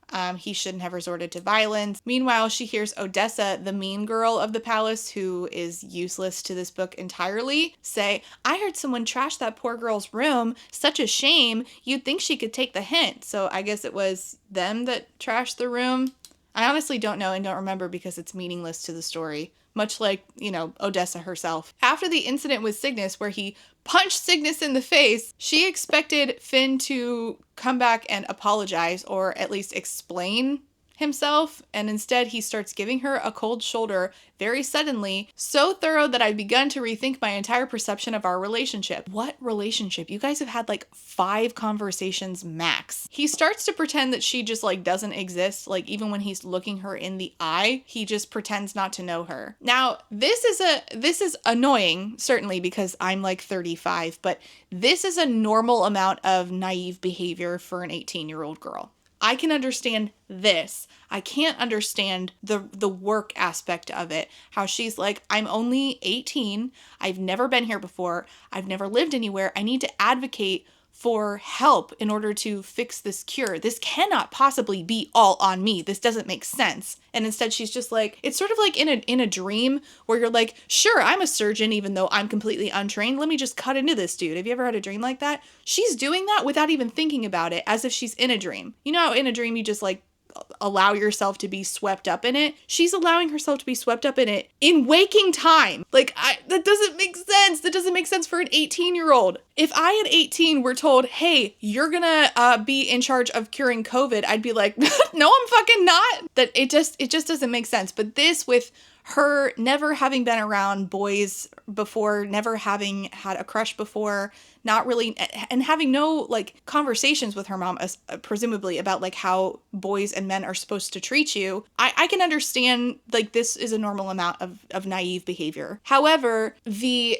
whole thing about like heads will roll, he's killed people in front of her, he didn't react when an elf was killed, that's a little bit too far for me, and that I don't understand. So it's not all naive behavior, it's just the illogical naive behavior that I can't deal with, or at least can't accept. So if you recall, Sandria with the violet eyes is also from Ursendor, and Finn just shit-talked Ursendor, saying they're probably in league with the elves. She's thinking there's a reason that Ursendor sent her to court. See, this like thinking about court politics and stuff, if you can do it here, I don't know why you can't do it in other in other contexts, but okay. It just doesn't make sense. With all the tension and whatnot, they want someone building goodwill from the inside. She does a fine job of it.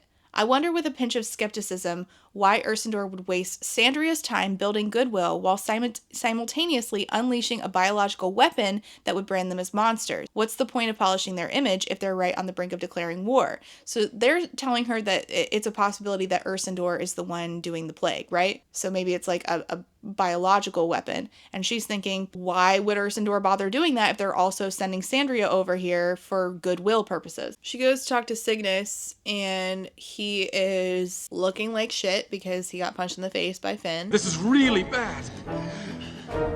They just can't get my nose right. And she says that she came to apologize. I'm the one who should be sorry. I've made your life hell. Of course you'd fight back eventually. No. Well, yes, it's not been great, but Finn shouldn't have hit you. I'm sorry he did. I don't think he made her life hell. I don't like that he's walking that back. She doesn't know anything, and what he said earlier was right. I don't like this waffling he's doing. The fact that she thought he was being mean by having her do the basic labor that everybody is required to do is stupid. He explains that he and Finn used to be friends. They grew up together. We're only a year or so apart in age. I'm not exactly sure since I didn't know my mother, but we experienced everything together. First dueling lesson,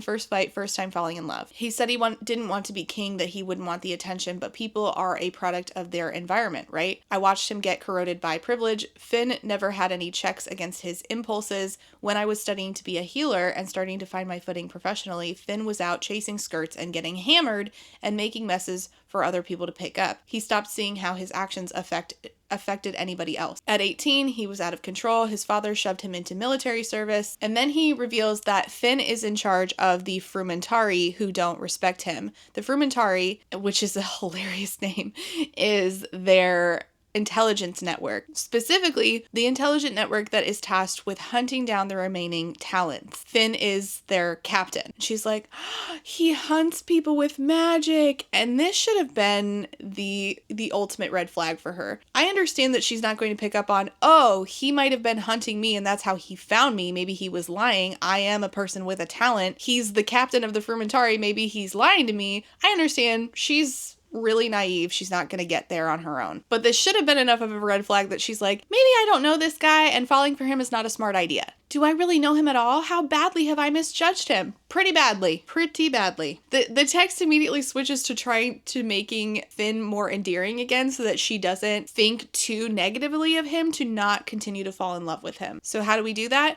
Does he know what he did to your face? And Finn was so upset, apparently, that he had to be talked out of jumping out of a window over what he did to Cygnus. Because apparently Cygnus's eyesight is damaged so badly from the punch that he's projected to like lose his eyesight. It's nerve damage. It's not reversible. He apologizes for being an ass, which I don't feel like he was until he said she slept her way to her position. He says that he's going to be leaving for a different city called Daskin to start his new life. There's a monastery that's offered to take him in. I don't know anything about the religious beliefs of these people. He says, I don't want to be here anymore. It's less painful for me to start over somewhere new. My talent flares, not quite painful this time, but present, demanding. I had forgotten up to this point that her talent flaring is painful. Like earlier when it surged, whatever that's supposed to mean, I don't feel like she was dealing with pain. She's like, I know what I have to do. She tiptoes back into his room when everybody's asleep and she heals him. My talent is red hot and pulsing with anticipation. She's like, I can't mend the wound outright without risking discovery. So she focuses on the inner nerves around his eye, weaving my magic into his invisible tapestry. No one can discern what I've done. And while she's looking at him asleep, same thing as when Finn was asleep, she's like, wow, he's not bad looking. I'm like, stop staring at men while they're asleep. She's hanging out with Daisy again. Daisy the nurse, did you forget that she existed? Me too. And Daisy's like, oh my gosh, you chased the fox into a war meeting, met the princess of Ursendor, blew off work with Prince Phineas, and started a brawl. They are in some sort of cliff area to get cliff crow feathers for the Omni draft she's working on, the cure, the last ingredient she needs, and the soldiers haven't brought her any. Now, if the soldiers not doing the thing that the queen said they would do is a red flag, she's not picking up on it. And Daisy says, while they're talking about Cygnus, do you think he's in love with you too? What do you mean too? I mean, in addition to the prince. And I'm like, first of all, when did anybody fall in love? What? They get the Cliff Crow feathers, and as they're heading back, Daisy's talking about the midsummer celebration that's coming up. I stop listening when she starts speculating about the fruit tart. There's just too much else on my mind. Notably, Finn and his job in the Frumentari. Here's my issue. The fact that you don't think about your mom is bonkers to me. This doesn't make any sense to me. You don't think, hey, maybe I should send somebody, ask Finn to go back and grab a note. Maybe my mom left a note at the cottage. Maybe somebody can get a message to my mom. Is anybody getting messages in or out from the people in quarantine? I think my mom's there. She doesn't even press this. She doesn't even consider it. She doesn't even wonder how her mom is doing. And this is why this feels so inhuman. We are so focused on this boy all the time that you don't even logically think about your mom, and like not at all. And instead of thinking about her mom, she's thinking, all along I've known he's my enemy in principle. I don't think that's a true reflection of what I've been reading. I don't think that's true. He's the descendant of Verdant the Vanquisher. His kin slaughtered thousands of mine, but I somehow managed to convince myself Finn is separate from these crimes, or at least the ideology. Was he just tolerating Verdish oppression or actively upholding it?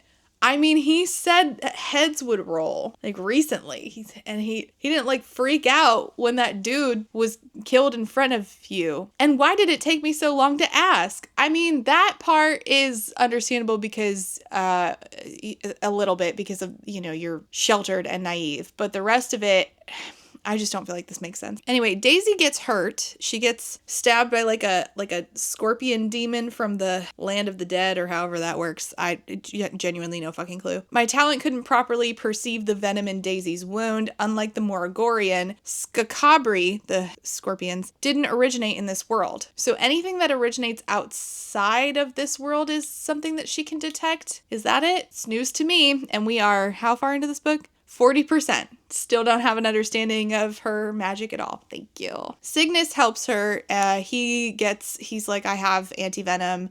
And they save Daisy's life. She finally wakes up. Daisy's like, I'm fine, go sleep. And Lyria thinks, there's one good thing about the ordeal. I now have all the ingredients I need to complete the Omni draft.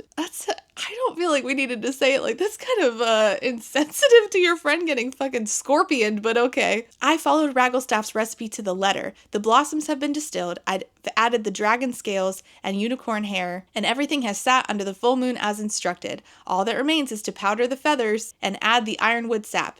Then I should be able to activate the mixture by stirring it with a pewter spoon. If it reacts like the All's Cure, which is what she's basing the Omni draft on, is something she knows of called the All's Cure, I'll know the draft is complete when it starts steaming and turns gold. So she tries with all her ingredients to make the Omni draft the cure for the plague that she's never seen in real life. She immediately knows something's wrong. It doesn't turn gold. It turns into lumps. It looks disgusting. Weeks of work crash around my shoulders in slow motion. Crash around your shoulders specifically? That's a weird way to put that. I shove away from the workbench, roaring. What? Rawr. So she goes and talks to Cygnus, and he's like, when I met you, I thought you were a terrible liar, but you've really improved. I gotta give you credit. You're a quick study. She's like, what are you talking about? He says, I misjudged you. I really did. I thought you came to the castle for selfish reasons, but you're a thoroughly decent person. Wow. Swoon. He's like, what tips the scales for me is when you fixed my face. It was your eyes specifically, wasn't it? Fixed my face.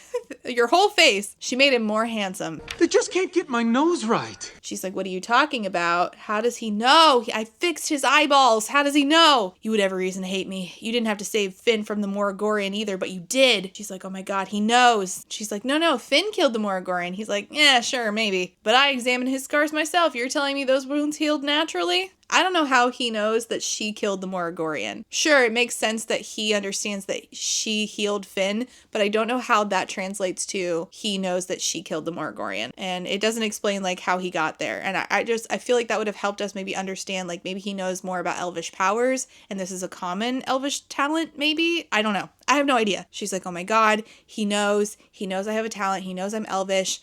this is it for me. I'm going to die. And he's like, hey, listen, I'm not going to hurt you. I just want to talk. And he like grabs her in a stronghold and she's like, no human has this kind of strength. And then they're by this tree outside the castle and the tree swallows them. Let's get swallowed, if you will. Vor by Sleep Token. She's like, I'm falling down, down, down. Could this be the fall into the underworld? And I'm like, hey, what is the difference between the underworld and also the land of the dead? Because there's a river separating you guys from the land of the dead, right? But then is there also an underworld?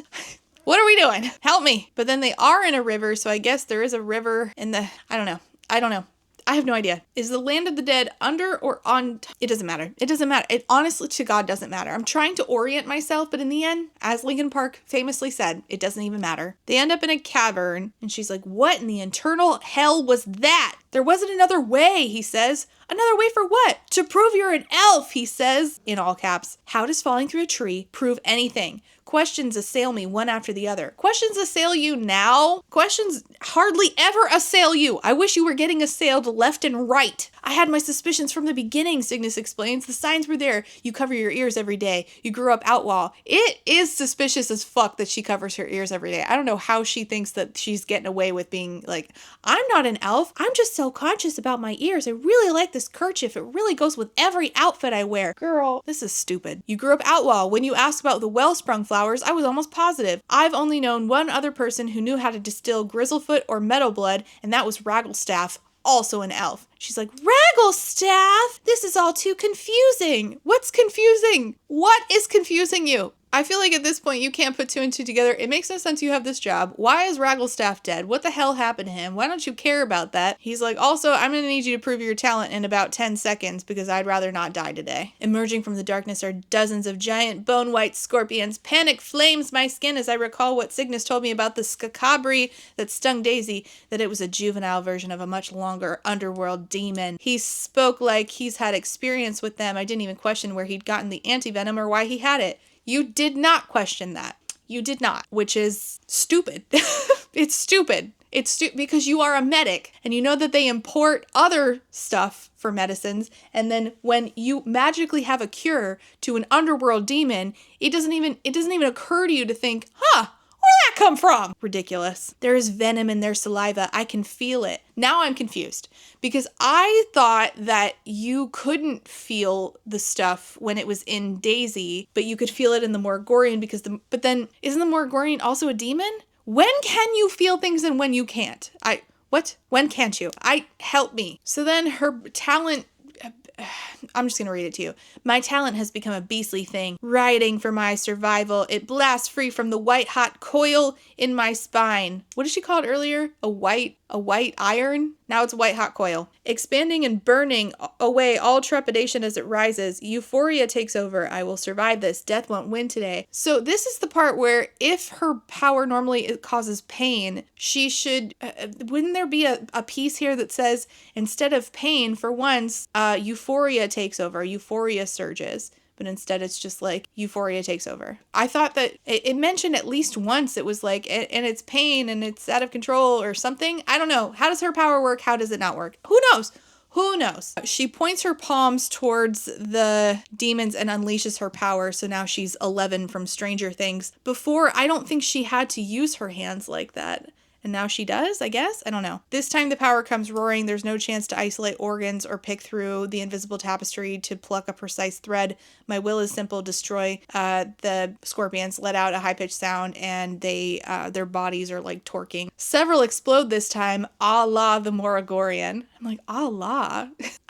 Is that an anachronism? Shouldn't it just say just like the Morgorian? Because Allah is like a thing that English stole from French. You know what? Who fucking cares? All of this is a fucking mess. It doesn't matter anymore. One of the Skakabri isn't dead, and then he has to smash its head with a rock, and then he gets hurt, and she's like, no, he can't die like this. I need answers. I reach for my magic, but there's nothing left after that fight. The absence is like a missing limb. Ha! Sleep token. So he's like, I need the water, and she plunges her head into the lake and starts drinking the water. I guess it's a lake now. Wasn't it a river, or is that the one up top? Who fucking cares? It doesn't matter. None of this matters. She starts to drink until her stomach's bursting, and then she gets like full up of power again, and then she's able to heal him. So then he's like, fine, and she asks for answers. He's like, what do you know about the Everwell? The Everwell, he tells her, is believed to be the source of all magic. Legends say it was gifted to the elves thousands of years ago by the goddess Eowyn, and they built a temple and a series of gates to protect it. The entrances to the spring are guarded with spellcraft so that only elves with pure intentions can ever approach it. And that tree over there is an Everwillow, and the tree, it's like a transport tree. Elves used it to travel back and forth between the spring and Evermore regularly. After the war, Verdun ordered all Everwillows to be chopped down. During the same time, he was hunting down firehounds with a Y. But there is still one in the Queen's garden, maybe as a trophy or maybe not. I'm not sure Davina or Roderick, the king and queen, even realized its significance. So they ordered all the Everwillows to be destroyed, but then they left one that just happens to be in their own garden, and you're not sure if they even recognize its significance. Don't they look like a specific way, or do they look like other willows? I need more answers. And he's like, she's asked him, how can you be an elf? Your ears are rounded. He says that his mother was elven. She was born here in the Heartlands a few years before the Dornick invasion. I forget who all of these people are. And grew up during the Long War. Apparently she had some personal grievances against the elven royals. So she worked with Verdun, selling secrets, and became his most valuable spy. His mom was a traitor. Oh, he would have been the more interesting POV, actually. The information she leaked enabled the invasion of the Heartlands and eventually the fall of Evermore. Wow, his mom was the traitor. Of all people, Cygnus is the last person I would expect to share my heritage. I can't decide how I feel about it. Relieved? Angry? Cygnus is the last person you would expect to share your heritage? Cygnus is the last person. Putting Cygnus on a list of people you would assume don't share your heritage, sure. But the last, are you sure? His mother was killed by King Roderick at some point. He does not know why. He grew suspicious of her. I was only an infant at the time, and the only thing I know about my father is that he was human. I have no talent. My ears look human, so they assume that he is not elven in any, meaningful way, as in dangerous to the crown. As a child, I was taught to hate the elves and everything they stood for. I truly believed Roderick was making the world a better place. I was wholly committed to his mission and was trained to be a healer on the front lines. When he turned 16, Ragglestaff, her predecessor, sat him down and told him about his mother, and he was horrified. School is where I actually met elves, refugees, who made a home in Sontag. He realized how much he'd been misled by the Verdish, who had tried to destroy all the records of Evermore, but the libraries in Sontag and Ursendor never burned. There are thousands of years of recorded history showing humans and elves coexisting in peace. There was never any threat of elven domination. Again, he would have been the more interesting POV. He says, we don't know what we don't know, do we? I had no reason to question my worldview, as in before. It says that Lyria thinks of her mother and how much she has withheld from me, an ever-lengthening list. Does she know about Everwillows? Does she know King Verdun worked with an elf? Did she know Cygnus's mother? I feel sick. I wish you felt stupid, because you are. And it doesn't make sense when you ask questions and when you don't. He says that while he was relearning his worldview, he was becoming a healer, and Finn was being trained to become his father's weapon. When I completed my schooling and returned to Crown City, I realized I no longer had anything in common with my best friend. Maybe I never did. Again, his is the more interesting POV! I told the Crown I wasn't interested in the military anymore and convinced the Queen to appoint me to the Royal Hospital instead. I dug into the Royal Archives and searched for anything I could about elven history, which was not much. I started asking questions and subtly interviewing patients, and eventually I found out what's really happening in Ursendor. They're helping the elves raise an army. And she's thinking, if the elves are working with Ursendor, does that mean that they are a part of spreading the plague? Is that the price of regaining elven freedom? And Cygnus says that elves have been centralizing in Ursendor for years now, streaming in from all over the Midlands, from Sontag and Daskin and Solnik. Even people like us who've been in hiding in Verdunay, they're all coming to fight for Evermore. I feel like it is weird now, hearing all of this, that the Verdish are not suspicious of whatever her name is with the violet eyes, who is the, royal from Ursendor, who is staying in the palace. I find it very odd. And he says that Ursendor is getting involved because Roderick is winning, and all the free cities are individually wealthy, but their coordination is piss poor. In less than a year, Verdunay has taken a third of the territory of the Midlands, territory that is not his. So they, seeing that King Roderick, Finn's father, is winning, they're starting to work together. The elves, Ursendor, Sontag, blah, blah, blah. And somehow he knows all of this, which is beyond me, but I really don't know how Cygnus knows all this, but he says that the stars all need to align. They have to find the Evermorians, like not just random elves, but the actual Evermorians. That's part of the plan. I guess maybe he knew because maybe Ragglestaff told him, but she doesn't ask, how do you know all of this? And she doesn't, and if it was Ragglestaff, she doesn't think like, did Ragglestaff know? Is this why he's dead? And she's, the first thing that she says is that the Evermorians are dead. The Evermorians are gone. They've been under your feet this whole time. When Verdun took control of Evermore, he made sure that every account of the battle reported 0 survivors. Verdun used dragons to raise the Evermorian capital. In a single day, the fire fleet leveled an entire city. Magical fire doesn't burn like regular fire. It melts rock down to liquid and can swallow a home in an instant. Gee, where have I heard this before? The substance burns so hot, it melts wood, stone, even steel. And, of course, flesh. The single most horrific act of the conflict, a whole generation, an ancient dynasty gone in a day. Mother won't talk about it. She had too much wine once and described the horror of seeing ash fall from the sky. Wait, I feel like an idiot as it hits me. How could she have seen the fires? How did she get out? Bitch.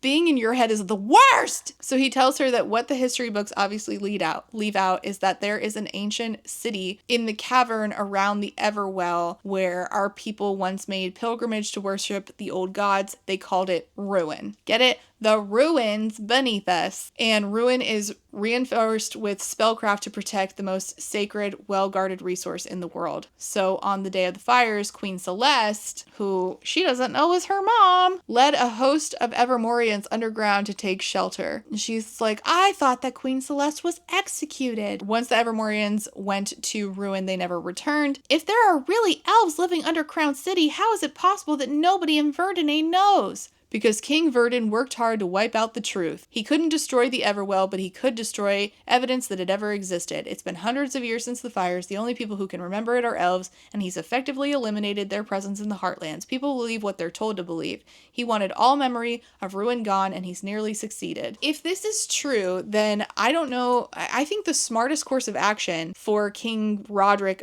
and for King Verdun himself, or Verdune, what is his name? All the kings, wouldn't they have wanted to root out Ruin? And if they already had a spy, right? Why wouldn't they have tried to use elves and trick elves into gaining access to Ruin for them so that they could take it over, destroy the rest of the Evermorians? I'm not advocating for it. I'm just saying that if these people were evil and strategic, which we know King Verdune or whoever to have been, why wouldn't they? So he says that Cygnus is saying that he has been trying to get into Ruin. I found a book at Belshire that told me about the Everwillow and realized the tree in the garden matched the description. I don't know how the king and queen don't know that that's a magical tree, but all right. I went out to test it, 0 preparation. I touched the trunk. It's nothing short of a miracle that I hit the water feet first. Obviously, I got swarmed by the scorpions, and Ragglestaff was the one to find me. How convenient. He knew what had happened at a glance because he tried the same thing years ago, so he treated me with anti-venom, and he told me about the Goddess's Gates. So the Goddess's Gates are part of the further lines of defense of, before you can get into Ruin. So there's a maze first, and then they lead to a series of portals that they call the Goddess's Gates. If you can get through all 3 gates, you can reach Ruin. And she thinks, how much of this information does Mother know? How much has she kept from me? Why is this 10-minute conversation with Cygnus more enlightening than 18 years with her? Oh, bitch, you better be joking. Yet again, I agonize. Why can't she just trust me? She asks, what's the point of all this? Girl, I am asking you the same question. What was your grand plan in dragging me down here? We should work together to get through the gate. And she's like, no, we couldn't possibly. And then he says that it's not myself I believe in. It's you, Lyria, which makes absolutely no sense. I'll help you unlock the gates on one condition. You start telling me the truth about everything, and you promise to never lie to me again. I'm done making decisions without all the information. Girl, in order to get more information, you're going to have to start asking logical questions. We're going to skip all the nonsense and just move to the part where they get to the gate. But there is a riddle. No, the answer isn't love. The riddle is, I am always in your heart, and I can never be replaced. Once gone, I go forever, but you see me in every face. And she's like, I think it wants something for the door to open, like an offering, sleep token. They're like, let's just go back to the palace. We can work out the answer and then we'll come back. So they go all the way back. Now that Cygnus and I are allied, he stopped wasting my time with chores. If I'm not working on the Omnidraft, I'm helping patients. And every night with his assistance, I sweep through the East Wing, administering my talent to do what he can't. We have to be Oh, she's healing his patients now. We have to be careful to avoid detection. I can't save everyone, but we are making a difference. I can't say as much about the Omnidraft. The Queen has been asking me about my progress, but I'm too embarrassed to tell her about my failed first attempt. I told her I need more time. The fact that we get told this in passing, like the Queen has not shown up on page to have a conversation with Lyria about this very important work at all. Oh my God, not even once. That's bonkers. And if it had, then the whole book would have fallen apart. If we had had a scene like that, the whole book would have fallen apart because then she would have started asking logical questions and then she would have learned sooner. See, this is cheap. It's a cardboard box. It's fallen apart. She's like, there's an ingredient. It's missing. It eludes me. Meanwhile, Finn is still avoiding her, of course. She thinks about seeking him out, but she doesn't because she remembers that he works for the Frumentari. In fact, he's their leader. His entire job is to find and hunt people like me, so why do I still miss him? Girl, I don't know. You guys have barely talked. You guys don't know anything about each other. Her and Cygnus do some research, and he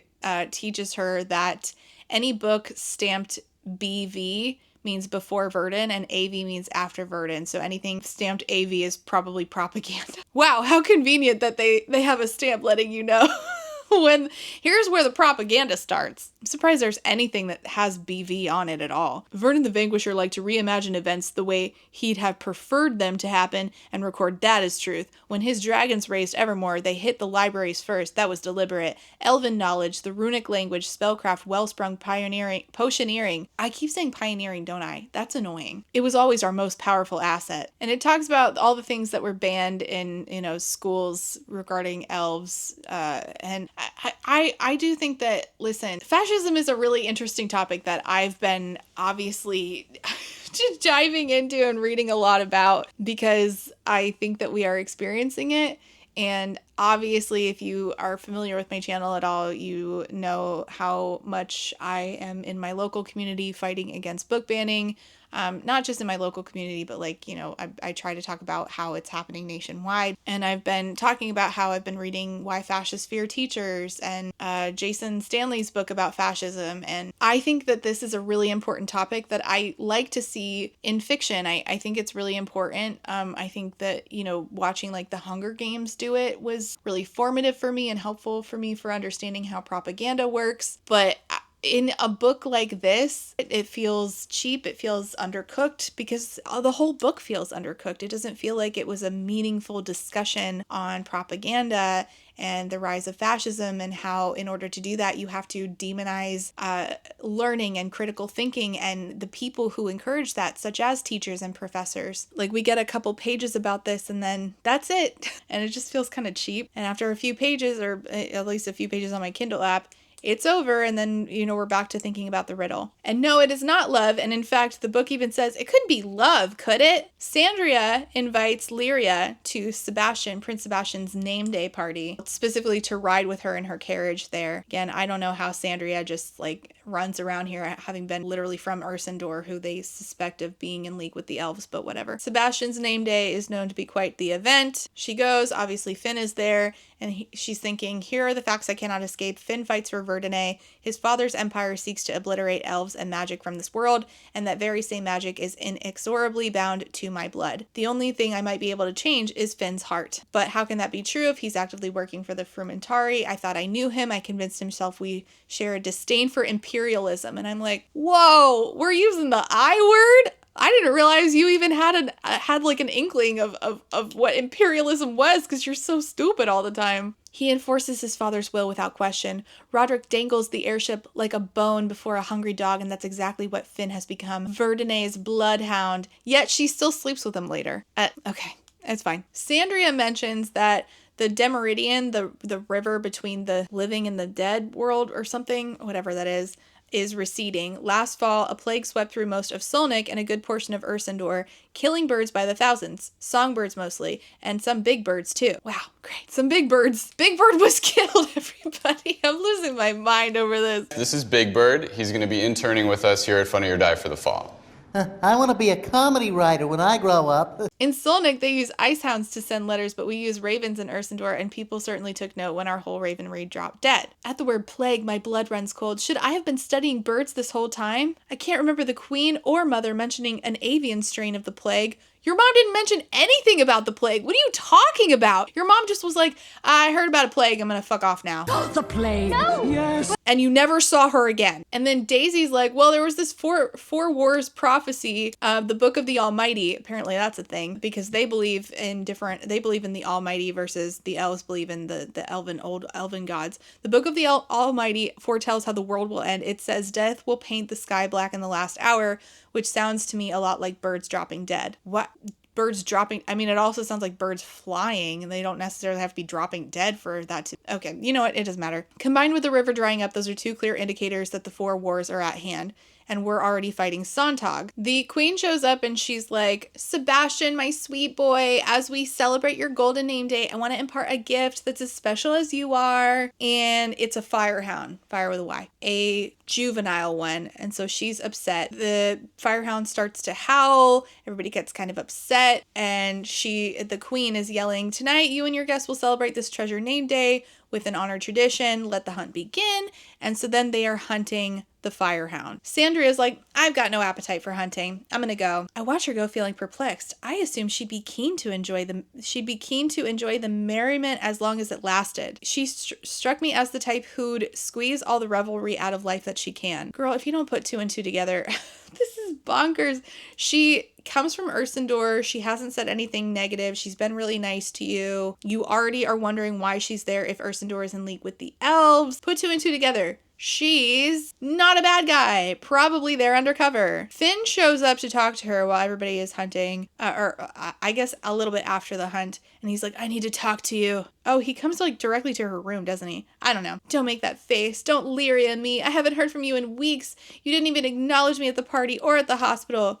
I came to tell you I'm sorry. I couldn't even look at you after what I did. I couldn't face myself. I was so ashamed. I even asked my father to send me to the front lines in Sontag, but he refused. What I did to Cygnus was unforgivable. This is over the punch in the face. I'm a monster. I never meant to hurt him. He used to be my best friend. If he hadn't forced me out of his life, he'd know what you mean to me and how I feel about you. He'd be the person I was most excited to tell. I do have dog shit for brains. He's like, why are you still upset with me? She's thinking, well, I'm your enemy. You're complicit in Verdenet's crimes. Your whole life rests on a lie. You hunt elves. But none of that has stopped me from wanting you, she thinks. Oh, brother. She calls him a coward and selfish. All I've ever seen you do is exactly what he expects. Maybe the reason you were not respected is that everyone can see that you're still jockeying for his approval. You told me in the garden that you wanted to change. You made me think I could trust you. I thought you wouldn't want to see me. And she's like, I did nothing to give you that indication. When they brought out the firehound tonight, what did you do? You just participated. No, I didn't, he says.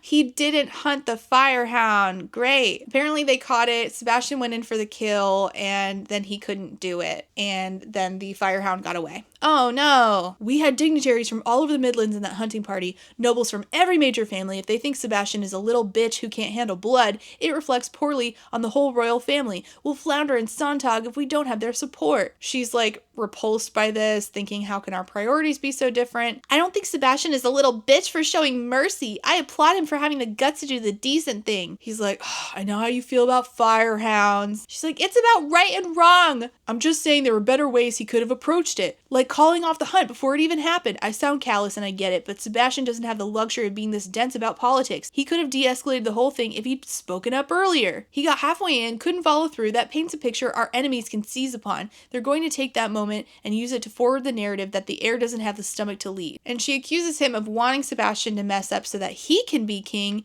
And he's like, no, I want the whole thing done with. I don't want to be king more than I want it to be over. The crown, this fight, it's been my whole life, my entire life. I didn't have a childhood. None of us did. We were all too consumed with the question of whom he'd choose. He made us competitors, not brothers. This is more interesting than anything we've done with Lyria so far. But the thing is that I don't think that if we actually sat in like Cygnus's POV or Finn's POV, we do a good job of fleshing these things out. So I guess it doesn't actually matter. I want to change. I don't want to be selfish or cowardly. I need you. Please, Lyria. I'm not a villain. I need you to see that. She flings her arms around him in the end, and even though somewhere within her, the rational voice, which allegedly she has, I've never seen it, is screaming at her, Finn is your enemy. He hunts elves. He would hunt you if he knew the truth. And then it says, we sit. Then with him still gripping my hand like he's afraid of losing contact, we start talking, and stories from the last few weeks spill into the space between us. Finn tells me about the mission he's been sent on, and I confront him about his role in the Frumentari. He admits his complex feelings about his involvement. I hear about violence from both sides. And I'm like, both sides? Why are we using the term both sides? Ugh. The escalatory tactics used by the extremists of the Elven resistance, the plague starts to feel like the least of the rebellion's iniquities. Iniquities. Finn soberly describes attacks conducted on human villages, including huge explosions of Drakesbane meant to target as many civilians as possible. Oh, brother. And here's the thing is, I think that some of this is true and then some of it is not quite true. And her power, shouldn't she be picking up on truths? I don't fucking know. So he's like, I need to bathe. He's like, you should too. They start taking clothes off. She checks that her ears are, like, the charm is working before she finally takes her kerchief off. No clothes on. They're looking at each other. I gaze back at him. Prince of Verdunay. My prince. They wash each other. He takes his time, following the lines of my figure, never quite slipping where I want him. I don't know. I just am getting old, and I don't really want to listen to 18-year-olds being in the shower together. But they get out of the shower, crawl under blankets together. It's frightening how much I care about his well-being. The thought of harm befalling him makes me physically ill. I've been battling an outright obsession with him. Girl, we know. He asks her, do you think I'm a bad person? She says, we're only as good as our next choice. That's what my mother would say. And so now she's thinking of all of the, like, conflicting information. It will take time to comb through the knots of conflicting experiences. Like, you should comb through it before you climb into the shower with this guy. He says to her that she'd be an excellent queen. This is like the 6th conversation you've ever had. He falls asleep and she thinks, it's hard to conceive of how recently he was a stranger. Now my feelings for him nearly overwhelm me. What? He is still a stranger! I am falling in love with Finn. Since when? What about him appeals to you, girly pop? Does he have a 6-pack? Listen, I understand. Listen, when I met my husband, I was... This always comes back to Carlos for me, doesn't it? When I met my husband, he had a 6-pack. I was 16 and I was like, I'm gonna date that guy. I'm gonna date that guy. He had long hair and a 6-pack. And I was like, ooh! So I understand, but I don't understand being like, yeah, but also he would hunt me if he had the chance. Like, I think I'm in love with him. Girl, the abs cannot be that good. It can't be. And you don't know each other. I don't know you. We're 60% in this book. He's like, she says, losing him is going to break me. We have no future in this world. You have no present. You have no present. Nothing has happened. I don't know why you're in love with this guy. God's help me. I love him. God's help me. Me first. And I'm going to have to let him go. Not soon enough, I fear. I don't know why you have him in the first place. You don't know each other. Anyway, she figures out the answer to the riddle. It's blood. Wow, great. Good job, guys. When I meet with the queen to report on my progress on the Omnidraft, she informs me that the death count in the quarantine zone has climbed to the hundreds. And of course, I received no further word from Mother, which is increasingly concerning with each passing day. Is it? I feel like you have not been concerned at all. My theory, I haven't confided to anyone about my theory about her involvement in the rebellion for obvious reasons, so the worry just gnaws at me. Does it? Since when? And of course, we don't actually see the conversation between her and the queen. We get that little paragraph where she references it, and of course that doesn't leave us open to ask some logical questions. Again, she should ask, hey, can someone contact my mother? Is the death toll including my mother? Did my mother die from this plague? She doesn't even think about this! The latest batch of the Omnidraft needs to cure under the full moon, and Finn is busy meeting with his family to prepare for the midsummer tournament. Cygnus and I head back to the Everwillow, taking a running start and leaping to the tree. Free fall. Hey, I also like Chris Daughtry.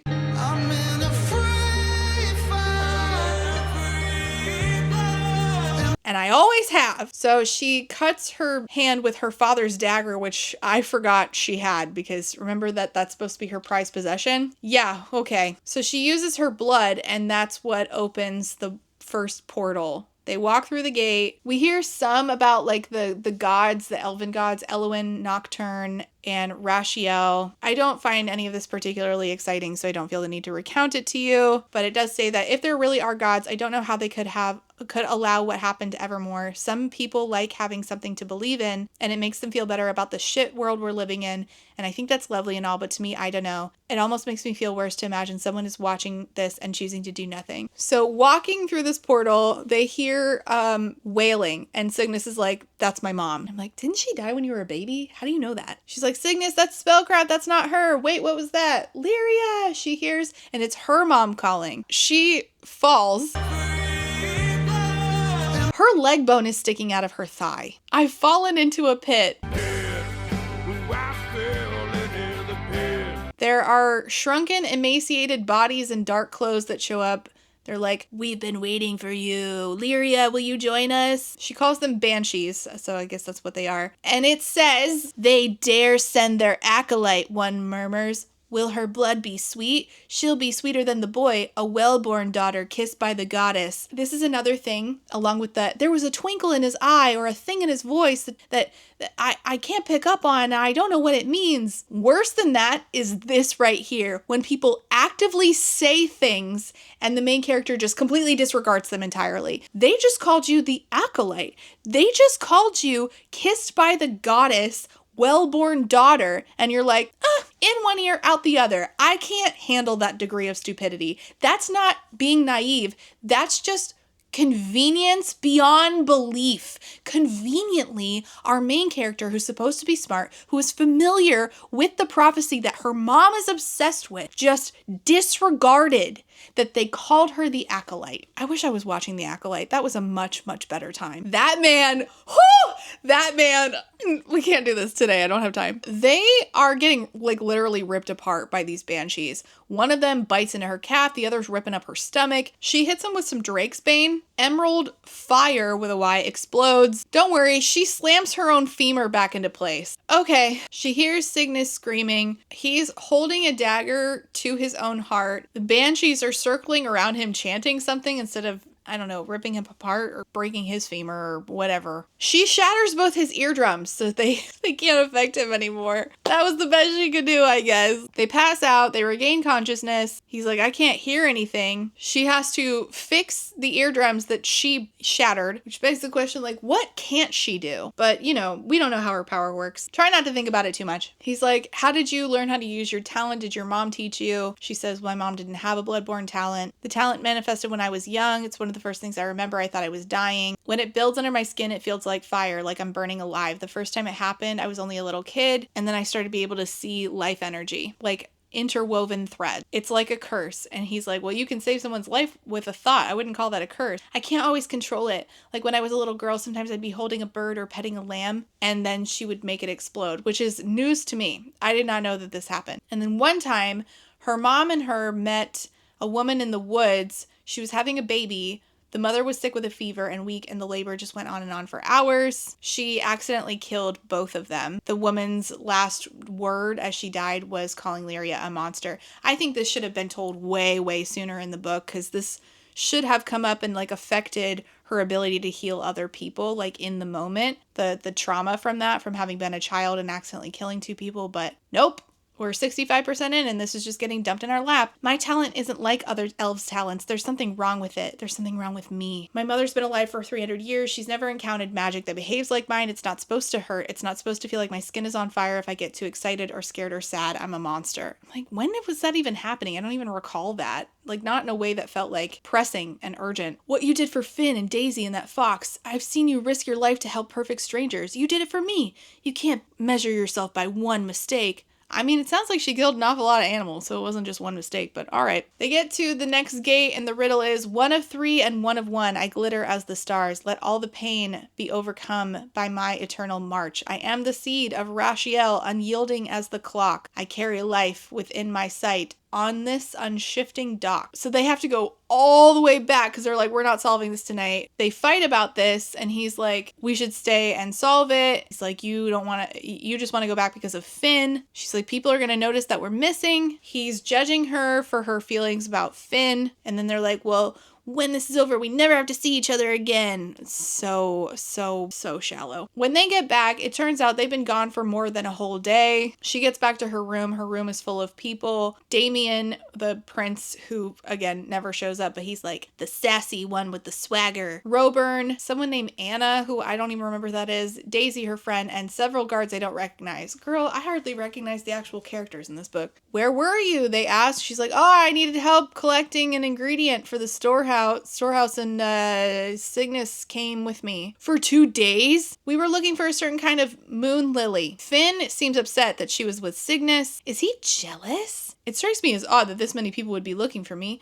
2 princes, the captain of the guard, the hospital's head of staff. I'm like, yeah, it is odd. Maybe ask why. But no, she just moves on from this, never thinks about it again. Just like she never thinks about the fact that those banshees called her an acolyte and kissed by the goddess. She just completely disregards this entirely. Daisy's like, Finn's been distraught. Finn was screaming at the queen last night. She's like, wow, his rage really comes and goes. Yeah, no shit. There's yet another, I don't know, event or something. And her and Cygnus dance together this time. And he's like, hey, I'm sorry. You're my equal partner. Your decisions merit my respect. I'm sorry. You should love who you want to love. I'm not aiming to get in the way of that. Can you do one thing for me? Don't make him any promises before agreeing to anything. Come to me first. Please, I love Finn, but I don't trust him, Lyria. And he's like, she says, I'm not going to promise anybody anything. He calls her a good girl and she shivers. And I'm like, what are we doing? Finn is annoyed that she was dancing with Cygnus, which, oh my gosh, red flags galore. Then he kisses her in front of everybody, which he's not really supposed to do. People can see us. I don't care. Do you want me to stop? He asks her to come back to the castle with him. This night has bewitched me, I think. Our impending separation should logically make me want to withdraw from Finn, but my body is having the opposite reaction. If there's no future for us, shouldn't we at least steal this one moment? One night together before I'll miss him forever? He asks, are you sure you want to do this? And then they're interrupted by a distant boom. The castle, or at least part of the castle or something, is under attack, and she recognizes that one of the attackers has pointed ears. These are my people, she thinks. How are there so many? So Sebastian, the oldest prince, is hurt. Again, we have barely heard, he's talked like once in this whole book. The way that these people barely show up at all. The majority of what we do is just her pining over this prince who's a hunter of her people. Okay, whatever. So Sebastian's hurt, he's dying, and everybody leaves the room except for her and Finn, and she says to him, you're about to see something you may not like or understand, and I need you to sit down and stay quiet, or you will risk your brother's life. And she's especially doing this because Sebastian seems to be the one prince who would lead with compassion, I guess just because he's engaged to a guy and saved a firehound. So she starts to heal Sebastian. Cygnus shows up. Finn yells at him to get out. She's like, no, he can stay. He knows. Her and Cygnus are healing Prince Sebastian. Cygnus is like guiding her and telling her, you're doing such a good job. Take deep breaths. That's great. And in the middle of all this, girl, this is not the time. She goes, I finally understand it, why Daisy giggles at Cygnus's mention, why Anna doesn't resent the hospital being run by a teenager. He's remarkable. Girl, this is so not the appropriate time for this. I look back at Finn. He's been quiet all night, a brooding angel. Y'all got angels in this world? He looks equally ashen, his fine features rent with despair, but when our eyes meet, I find no hatred or disgust in them, just concern.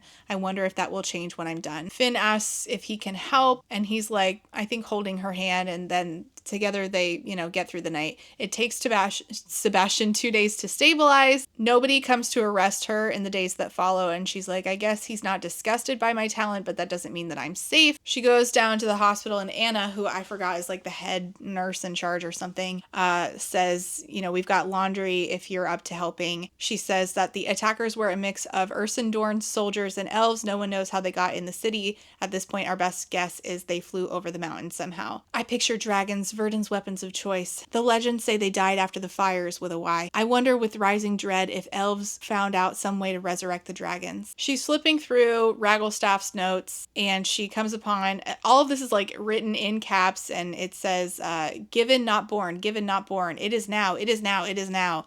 The 4 will come, the 4 will come. She cuts her finger on one of the pages of notes, and she says, stupid goddamn useless book. Stupid goddamn useless talent. And then she thinks, oh my God, Is blood the catalyst? I unsheath my father's dagger. Yet again, cuts her palm again, puts it into the Omnidraft, stirs it, and it starts steaming, and it turns gold. She figured it out. The Omnidraft needed her blood in order to work. The Omnidraft is complete. Daisy shows up and she just divulges everything to Daisy about her talent, about her mom, about the Moragorian, and about the plague. She's like, I need you to make sure that all of this gets back to Cygnus in case I can't tell him. He's currently with Queen Divinia because of, Sebastian's still on the mend. And she's like, I'm going to end up in a cell. So like Cygnus will have to finish out this work if I'm, arrested. And Daisy's like, no, Finn could protect you. And she's like, or if you can get to the East Quarter, my Nana knows how to get people papers. You might have to wait for a few weeks or months, but she can get you out. You're a little weird, but you've been kind to me, Lyria. I pray the Almighty goes with you. She goes to her tower, her room. She grabs her fox, rides out the main gate. She's leaving. She's abandoning her post and everything because she's like, I'm going to end up arrested. Finn is riding after her and he's in his dress uniform, the one he wears to go capture people like her. He's like, I'm trying to protect you. I have no intention of holding you against your will. I beg you to be rational. I can't protect you outside these walls. There's not anywhere left in Verdunay that's safe for someone like you. And she's like, you are Verdunay. You might care about me, but what about the rest of the elves and evermore? Your family has spent hundreds of years killing people like me. You're Verdunay as much as I am magic. You've devoted your whole life to the Empire. At least be a man and own that fact. Brother. She says, there can be nothing between us. I'm an elf. You kill my people. You're going to marry Odessa or some lady of somewhere. It starts to rain because of course it does. He's like, I want to be a better man for you. I want to do better for you. He knows my secret and he still loves me, she says. I want you exactly as you are, Lyria. I love everything about you, including the fact that you're an elf, including your talent. Just let me show you one thing. So he takes her back to his room and does not show her the one thing immediately. They take their sweet fucking time, which makes no sense. There's no sense of urgency. He is like, do you want to take a bath? So she takes a bath until the water turns cold. I would have been sitting here thinking, what does he need to show me? What is it? We need to get this over with. Come on, quick, quick, quick. Nope. Not quick. She falls asleep. She wakes up and he's like, I love you, Lyria. Nothing else matters. And he says, you could stay. There won't be a problem. There are surgeries for your ears. No one would have to know about your magic. We could keep your secret together. So I'd pretend to be human for the rest of my life or not. We could come forward once it's safe. That's not love. That's keeping me on a shelf, she thinks. He's like, no, our marriage would benefit the Midlands. And she's like, I don't believe him. I see a crack in his armor. I hear the tremor of doubt in his speech. Finn's not sure if he can manage this politically. He's desperate to keep me, to control me. What about your father? Will he approve of the wedding? He's never going to accept magic, but that doesn't mean I can't. That would sound more convincing if it wasn't coming from the captain of the Frumentari. I should not have to tell you that my life is complex. I'm not evil by default. Oh, brother. She says, you're asking me to live in the shadows. He says, no, I'm asking you to live with me. There's no one else I'd rather have at my side by my queen. He proposes. That's what he wanted to show her. This was my grandmother's ring and it belonged to her grandmother. Before that, it's been passed down through my family for generations. Inside lies a princess cut diamond. Wow, princess cut. I've already spoken with my mother and she's given us her blessing. She's like, no, it's not right, but she can't bring herself to speak the words. He says, will you marry me? She doesn't answer the question. She just asks, can I put it on? They start making out. With my hands, I express how much I love him and how badly I wish I could be his wife. I don't know whether Finn understands what I'm saying.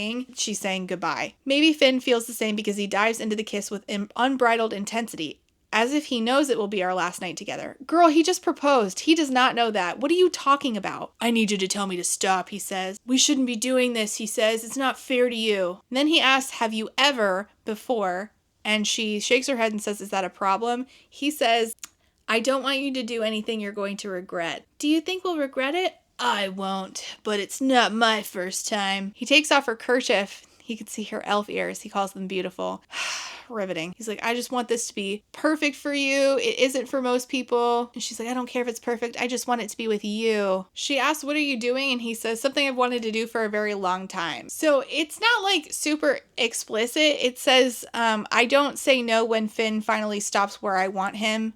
He's like between her legs, I think, like he was kissing his way up her leg. Again, I wouldn't give this to my 14-year-old nieces, but every, reader's different. Every parent's going to decide differently for their different kids. I watched The Notebook when I was like 12, and this seems to be about as explicit as that, because it's kind of using like euphemisms and stuff. So it says, I need more, I might be begging for it. He just chuckles against me and keeps working, guiding me towards some unknown conclusion. He's relentless, pausing every so often to meet my gaze and smirk his enjoyment. Those emerald eyes track every movement I make, every twitch, every involuntary gasp. I can't hold this much pleasure and I might shatter trying to contain it. I will tell you that from what I know about book banners, just that like paragraph of euphemisms is going to be enough for them to try to get this banned from high schools. When Finn finally draws back, I'm limp and tingling. It's my turn to make him speechless. As I crawl on top, he's watching me like I'm a predator. He helps guide my hips. As we move together, I realize Finn was wrong about at least one thing. It is perfect. So I don't know. Again, it's going to be up to each individual person. It's not like super explicit, but I wouldn't give it to my 14-year-old nieces, but then again, like my nieces' parents are like really strict and I have to be really careful about what I give them regardless. Like I worried about giving them a book with two dudes holding hands in it. So, I don't know. Everybody's going to be different. Would I give this to my 15-year-old son when my kids are that age, my 14, 15-year-old? I mean, I'd probably be like, there's kind of like a scene in it where they're doing stuff. So, but it's not explicit. Maybe I'm just uncomfortable giving it to like, I don't know. And again, like I'm not arrogant enough to think that I know best for everybody else's kids. And I think that part of the book community's problem is that we all do think that. We do think like I'm uncomfortable and my discomfort should dictate what everybody else's kids read. I think we should approach it with a little bit more hesitancy and not just like be like, I'm uncomfortable and that's that. I am uncomfortable. But if your kid can read this and you're fine with it, then fine. If anything, I think like, who do I know that's 14? My nieces, and I do buy books for them. I guess just the awkwardness of it, but like when my kids are 14, I plan to have like frank conversations with them about content like this and sexual content and like age appropriate sex ed conversations. And they're going to be curious at that age anyway, so maybe it's fine. I don't love the words voyeurism and kinky being used in chapter 3, but I don't know. I've harped on this long enough. Let's just move on. Okay, so he says that his dad is coming home for the night, and this is when I realized that we have not, at 81% into this book, actually seen the king yet. What have we done? What have we actually done in this book? Whole bunch of nothing, if we're being serious. He has to go, and she's like, well, what do? He says, I'll have them send up breakfast. I'm more than allowed to sleep with my future wife. And I'm like, see, I told you that he did not think that this was the last time that you guys were going to be together, even though you decided to say that out of nowhere. She's like, I should tell him I have no intention of marrying him. You should, but you don't. She is wearing the ring. An idiot. She goes to talk to Cygnus. Daisy obviously did not give him the Omnidraft and her notes. And then Daisy shows up and she's like, oh my gosh, you're still here. She tells Daisy about Finn's proposal. She's like, I didn't really say yes or no, but you're going to say yes. For some bizarre reason, Cygnus's face pops into my mind. Oh, brother. And then Daisy's like, oh, this is the Rachiel diamond. Wow, how incredibly convenient. The answer to the riddle has just fallen in her lap.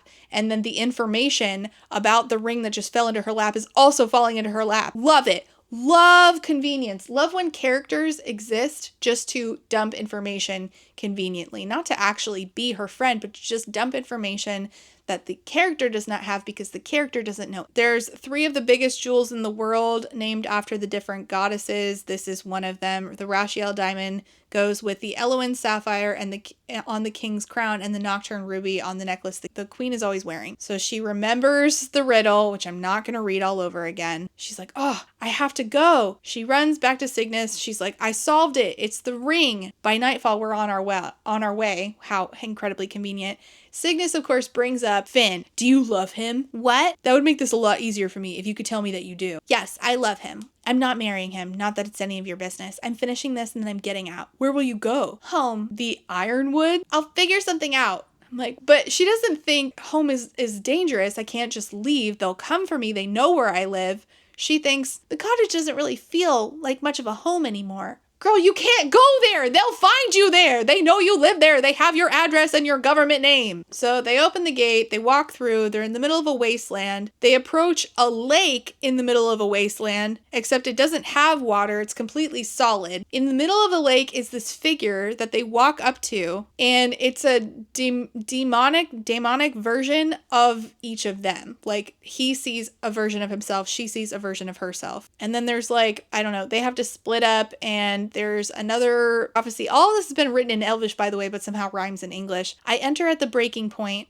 my price revealed within. Some truths are only found in time, seen solely at the end. So they go towards this entry point where there's like this iridescent mist. She steps into the mist, and she's in the Great Hall back at the palace, except this is a memory that she was not a part of. Seated on the throne is King Roderick. I am only an observer. I'm watching Finn on the day he returned from the Ironwoods. She's not a warrior, Finn says. She's not a killer. She could barely put her shoes on the right feet. It's a risk, Roderick counters. I can believe she won you over, but that doesn't mean she won't be a liability. But imagine if it works, Finn argues. Imagine the symbol she'd become. We won't have a hard time controlling her. As far as I could tell, Melia, that's her mom's name, barely lets her leave the house. Like an 18-year-old toddler. She'll be dazzled by court. If there's one thing I can do, it's manipulate women. She's insecure. I've never met someone so grotesquely starved for affection. This is why I could never narrate audiobooks. A little honey, a little praise, she'll be eating out of our hands. I'm telling you, she hasn't got a clue about the insurrection. If we can't get Melia to finish the Omni draft, her daughter's the next best thing. Leverage that softness against her. Coercion didn't work with Ragglestaff anyway. I'll handle it. Once we get her out of the Ironwoods, she won't know where to run. And if she becomes a problem, I'll kill her myself. This is Finn allegedly talking. This monster speaking so cruelly can't be the prince I've fallen in love with. It must be some illusion, another trick of magic. The king says that it would be simpler to kill her now. Finn says, I'll respect your decision either way, father, but it is my heartfelt opinion that killing her now would be a tremendous mistake. She fell straight into our laps. We won't get another chance like this. And the king says, okay, but I don't want you handling her. There's some confusing bit about, the king's like, how would Sandria respond? And how would Odessa respond? They're not pining after me, father. Both girls have lovers, and they're not subtle about it. That doesn't mean you can show blatant disrespect and not expect consequences. I'm like, wait, what? When were Odessa and Sandria, neither of them were promised to, what does the king care about petty squabbles? You know what? It doesn't matter. And Finn is like, okay, so have Sebastian take over. I would respectfully remind you that you promised whoever found the heir would be named your successor. The heir. She's the heir. It is saying she's reacting to some of this. She said, this can't be the guy I fell in love with. There's no reaction here. There's no gasp of breath. There's nothing. King Roderick smiles. I thought you weren't sure she's the one. If she is, Finn says, I don't want Sebastian taking the credit. But Sebastian can't take the credit. He didn't find her in the woods. You did. What are we talking about? King Roderick says, I want you back east. Keep trying to find Melia. She's going to raise unholy hell when the rebels find out her daughter's missing. And then the king's like, and don't sleep with her. The last thing we need is another bastard. Finn says, you don't have to worry about that. She staggers back, panic rising. I can't remember what there is to live for. I can't remember my name. There's only pain. Betrayal. I don't know if I can trust what I've seen. I don't know who I am or if this is real or if it's falsehood. I don't know the way forward. I only know that I love him. And if what I just saw is real, no, I can't accept that. Not yet. And then she is being crushed. She feels like she's being crushed, but it's literal. It feels like my ribs are about to break. And it turns out that Cygnus is performing CPR, except she thinks that he's just kissing her. He had found her drowning and he performed CPR. Cygnus is like, I saw something too. I think what I saw was real. How did you get out of it? I thought about you. I realized I wasn't breathing and I was thinking all these bad things. And then I thought about you and how you were going to need my help.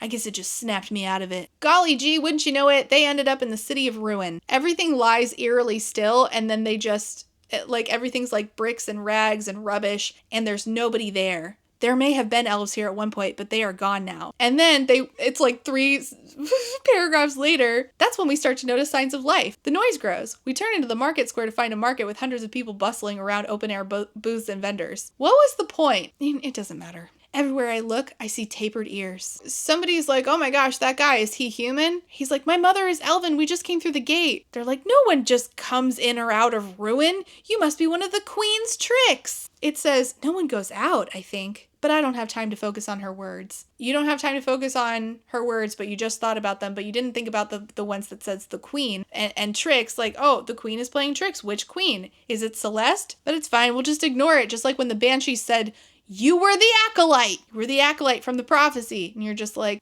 I don't think thoughts. They're about to get attacked, and who shows up? Her mom. She's like, they're with me. They go to talk to her. They're like, why did everyone listen to you? Not you opening this with a logical question. Her mom flings her arms around her when they get back to where her mom lives. It says, I tell her about my work on the Omni Draft. I also brace for Cygnus's reaction. I expect him to sneer at my mistakes or to scoff at the arrogance of accepting such a critical assignment, but he listens with a calm expression that mirrors hers. I conclude that I finished it. How is that possible? Have you tested it on patients? No, I just worked from Ragglestoff's notes because the queen said it was too dangerous for me to travel to the quarantine zone. But that's where you were, right? How did you get here? I never made it to the quarantine zone. I got apprehended on the road by the Frumentari. I managed to fight my way out of it, but I was injured in the process. She couldn't travel for winks. She hunkered down at an inn, and then I got word from our spies that you'd been taken by the Empire. You have spies? I help lead the rebels. I have for almost 19 years now. She rallied a unit to extract Lyria, but then they got apprehended again, which, wow, great rebel work, guys. This time by Queen Celeste's soldiers. They locked me away. I learned from the other prisoners that Celeste has been absent traveling. I assumed she was waiting to kill me herself when she returned. Before she could get the chance, I got in touch with some old rebel contacts. They helped me escape. Why would Celeste want to kill you? Celeste, again, is the elven queen. I've known Celeste since we were girls together. She wasn't born into royalty. She's a commoner from the Ironwoods, but with a very uncommon talent. She can draw magic out of anything. So she can draw magic out of it. So that includes stealing other people's talent. Among her stolen talents was the ability to control minds, including mine. So her mom did have a talent until Queen Celeste stole it. But the magic wasn't enough for Celeste. She set her sights on the crown and secured a marriage to Prince Amos, Evermore's presumed heir at the time. After he married her, Amos became a shell of himself. When you're in front of her, Celeste can make you forget who you are, what you care about, every person you've ever loved. That's what she did to him. It's what she did to me. I was at her side during the fires, and when she led the last of the Evermoreans underground, before she turned the Heartlands over to King Verdun. I've never been able to understand her decisions. Celeste is the reason we lost the Long War. When she led the Evermoreans underground, we thought ruin was going to be a temporary sanctuary. To rebuild our strength, instead, she sealed every gate with magic except the one in her castle. You two are the first to open one of the other gates. Before King Amos died, Celeste became pregnant, and when the baby was born, Celeste allowed the fairies to visit ruin for the name day ceremony. The fairies saw a vision that the child would manifest a talent that would one day rival Celeste. The only thing Celeste ever feared was the heir of Evermore, the one from the prophecy. The prophecy says that the heir will be granted the power of the gods, the kind of power it would take to rival a siphon, and yet, before the whole court of ruin, the fairy queen declared that the heir had arrived, and she was none other than Celeste's newborn child. Celeste killed the fairy queen with a thought. In fact, she killed everyone in that room that day except for Melia and Lyria, Celeste's daughter. She doesn't know why she spared either of them, but Celeste stormed away. Melia was clutching Lyria and ran off with her. And the hold that Celeste had over her just shattered. She carried Lyria into the queen's chambers and took the portal out of ruin. You are my daughter, Lyria, no matter your blood, but you're the heir of Evermore. She says, you don't have to rush into anything, but there is a mage here in Ruin, a teacher who is prepared to help you master your power. You can take the time to train. You don't have to join the rebellion right away. This can happen on your timetable. And my question again is, what was the plan before this? What were we gonna do? Lyria gets really pissed and just like fucks off. She goes to a lake again. We're just more and more lakes. She like dunks herself in the lake multiple times until the worst of the fury has seeped out of me and there's just that raw swirling vortex within the mother-sized hole in my heart. Listen, no book does mommy issues quite like this one. The gold standard has been set and everything else just pales in comparison. This is also like not really doing anything. Cygnus shows up and she's like, you knew. He's like, I didn't know, I just had a theory. Ragglestaff told me about the prophecy. He said it describes someone with a god's given talent based on what I learned about you while we worked through the gate and what I heard about Queen Celeste. She's like, you agreed to be honest with me. It was just a theory. What would telling you have accomplished? You wouldn't have lied. That's not a lie. That's not sharing a theory with you. She's like, I need to go back to the palace. I need to speak with Finn. She's like, I think I've been tricked again. Like in 2 paragraphs later, she's already back. She's like, all right, I have to change. I have to go to the ball. I have to find Finn. She goes back to her room. Dante's there, her fox, who she's left for 3 fucking days. There's a dress laid out for her from Finn with a note that's like, for my future bride. She finds Finn. She's like, I need to speak with you. He's like, yeah, me too. There's somebody I need you to meet. And it's his dad, King Roderick, finally showing up. Well done, Lyria. What's going on? I asked Finn. I think you might have ended the war, he says. Roderick's like, we've been trying to find a match for my son, Finn. We finally found that match. I hoped my son would find someone who could help us build a better world, a holier one, where all men may live in peace and not fear the ravaging influence of magic. And who better to serve the interests of Verdane than one of our own? And the king's like, Lyria has created a cure for the most vilest of all plagues on our good kingdom, magic. I didn't see that coming. I guess in hindsight, I probably should have, but maybe I'm as stupid as this main character. No, that's not true. But yeah, the cure she was working on all along was to get rid of magic. Those born with the affliction of a so-called talent will no longer have to suffer. Through the dissemination of this draft, we can at least achieve justice and equality throughout the realm. Everything I saw in the archway is true. There is no plague. There is no cure. There is only this, the king's long-standing plan to obliterate magic forever, and I played straight into his hand. And she's like, Finn is just looking at him as if he approves of all of this. And she remembers everything that Finn said in that vision of her. Insecure, hasn't got a clue, grotesquely starved for affection. She's like, I should kill him. I should kill King Roderick. And then she remembers Queen Celeste, my mother. Nausea curdles in my gut. My knees almost buckling. I'm exactly like her, aren't I? She snatches the crown off of King Roderick's head that was, one of the goddess jewels was in it. King Roderick is like, seize her! Damien, the mean prince, is about to grab her. He reaches for her and she breaks every bone in his hand with her power. She's like, I need to get back to the tree. I need to get back to Ruin. They have her surrounded. Finn's like, just let me talk to her. She accidentally, well, it's not an accident. She, in a panic, kills a guard who reaches for her. She snaps his neck. And then the queen has a knife to Finn's throat. Surrender now, or I swear to the almighty God, I will do it, Lyria. He's your son! I have other sons, she says. I can't understand why, but she is prepared to kill Finn rather than let me go. And she's like, I can't do it. I can't let Finn die. It would shatter my soul. She drops the crown. Mother, let her go. We had an agreement. You promised, Finn says. She gets her ass kicked. She gets led away. She is locked in her own room. I add this to today's long list of discoveries of my own stupidity. I could have told you days ago. I could have told you a long time ago you're stupid. This was always a cell. It was naivety that made me see it as anything else.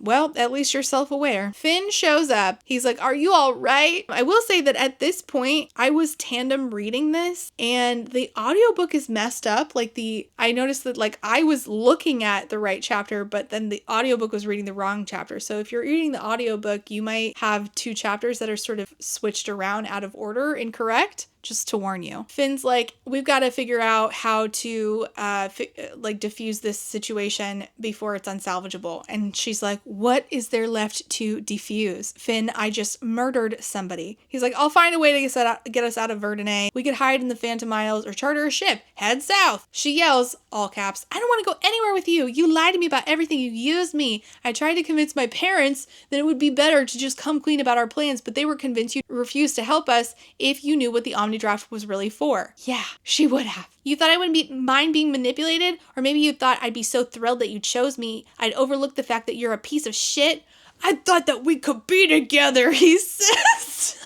How stupid. The Omni Draft was supposed to mean that we could have it all. We could end the war. We could take the throne together. We could bring the elves out of the shadows by making everyone equal. You're really telling me your life wouldn't have been better if you weren't born with a talent, he says? Oh, for crying out loud. She's thinking about it and she's like, yeah, I guess so. I mean, in that world, I could have had a childhood, I could have had a future, and I could have had him. He hands her the Omni Draft that she created and says, if you drink this tonight, everything's going to be forgiven. They'll forgive you. My parents will be willing to overlook it. I know they would. And she says, why? Because I'm the heir of Evermore? I need you to understand it was never my intention to hurt you. Stop talking, she says. I know what you're doing.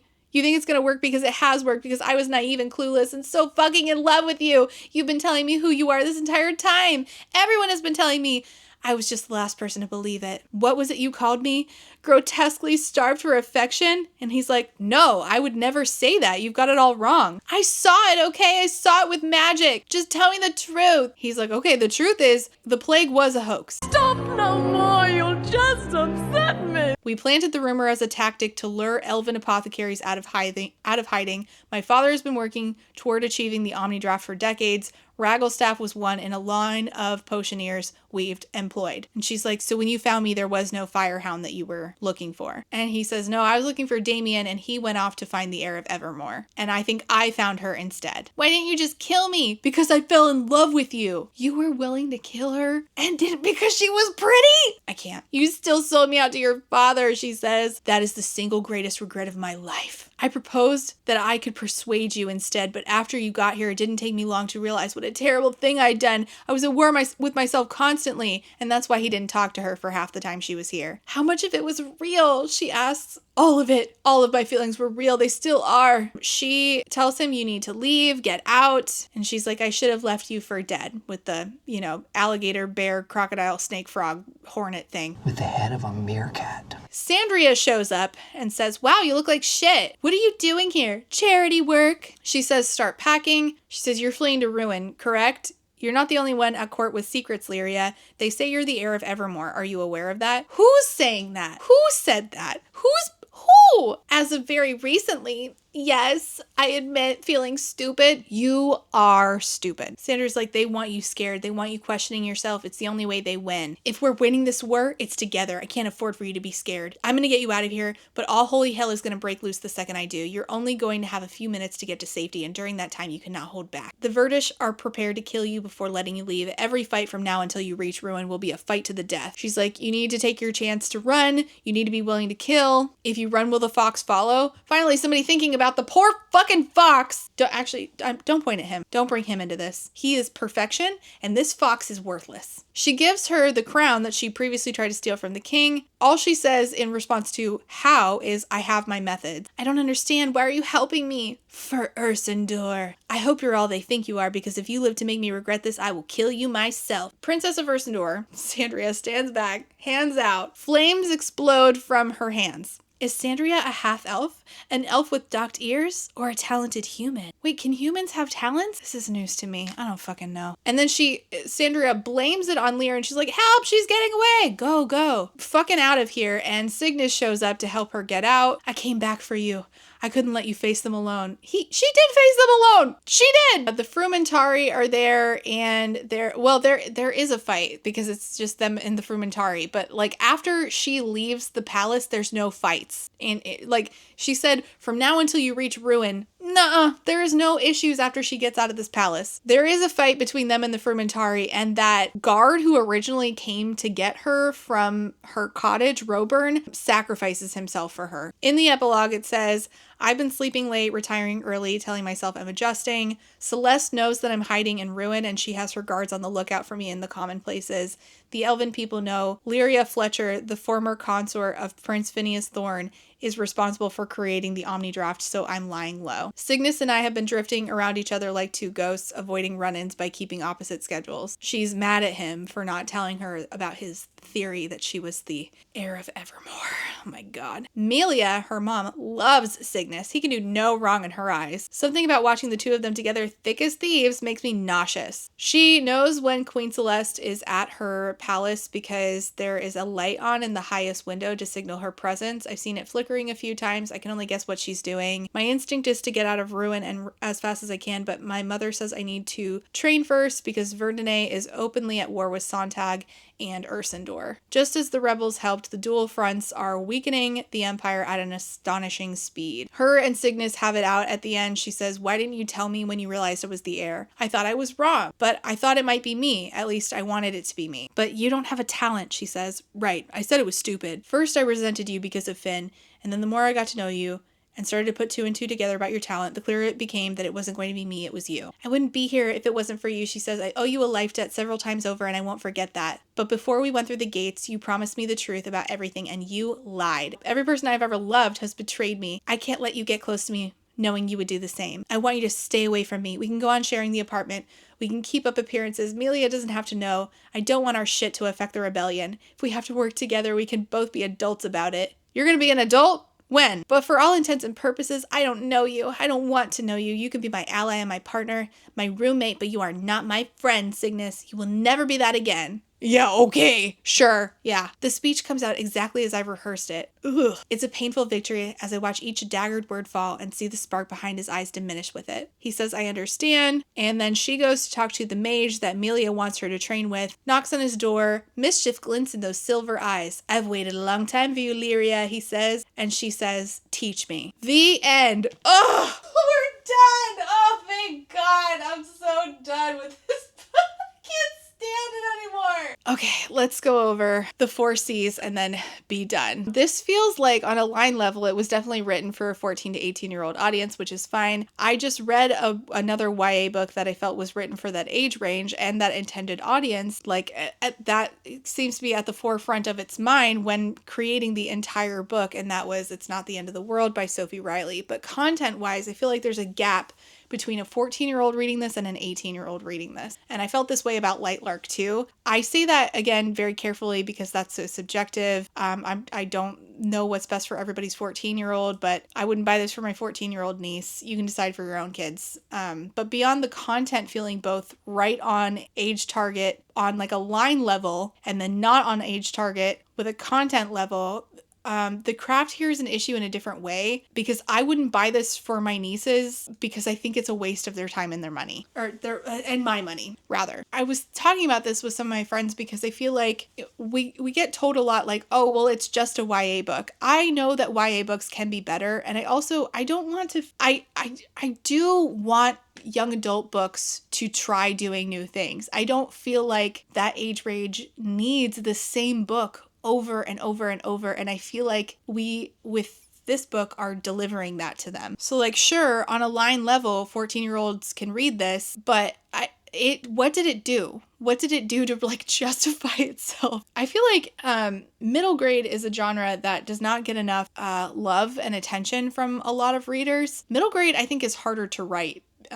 You have to keep your audience at the forefront of your mind all the time. There is no like ability to like waver like between a 14-year-old and maybe a 21-year-old can read this. Like when you're writing it, you have to keep that age range at the forefront of your mind. Like obviously adults and 18-year-olds can read it, but it's written so that it appeals to that particular age range specifically. But if you are an adult who reads middle grade like I am, then what I'm saying is you're writing within that scope because they deserve to have books written for them. You're not just keeping your audience in mind, but you're keeping word count in mind. And I feel like young adult books have sort of lost that, and we are just churning out the same book over and over. They're getting longer. They're not justifying their page count. I'm not sure who they're written for or what their intended audience is supposed to take away from them. They're the same thing over and over again. Versus if we think about like a middle grade book, 2 of my favorites are like the Jumbies and the Odds. These keep their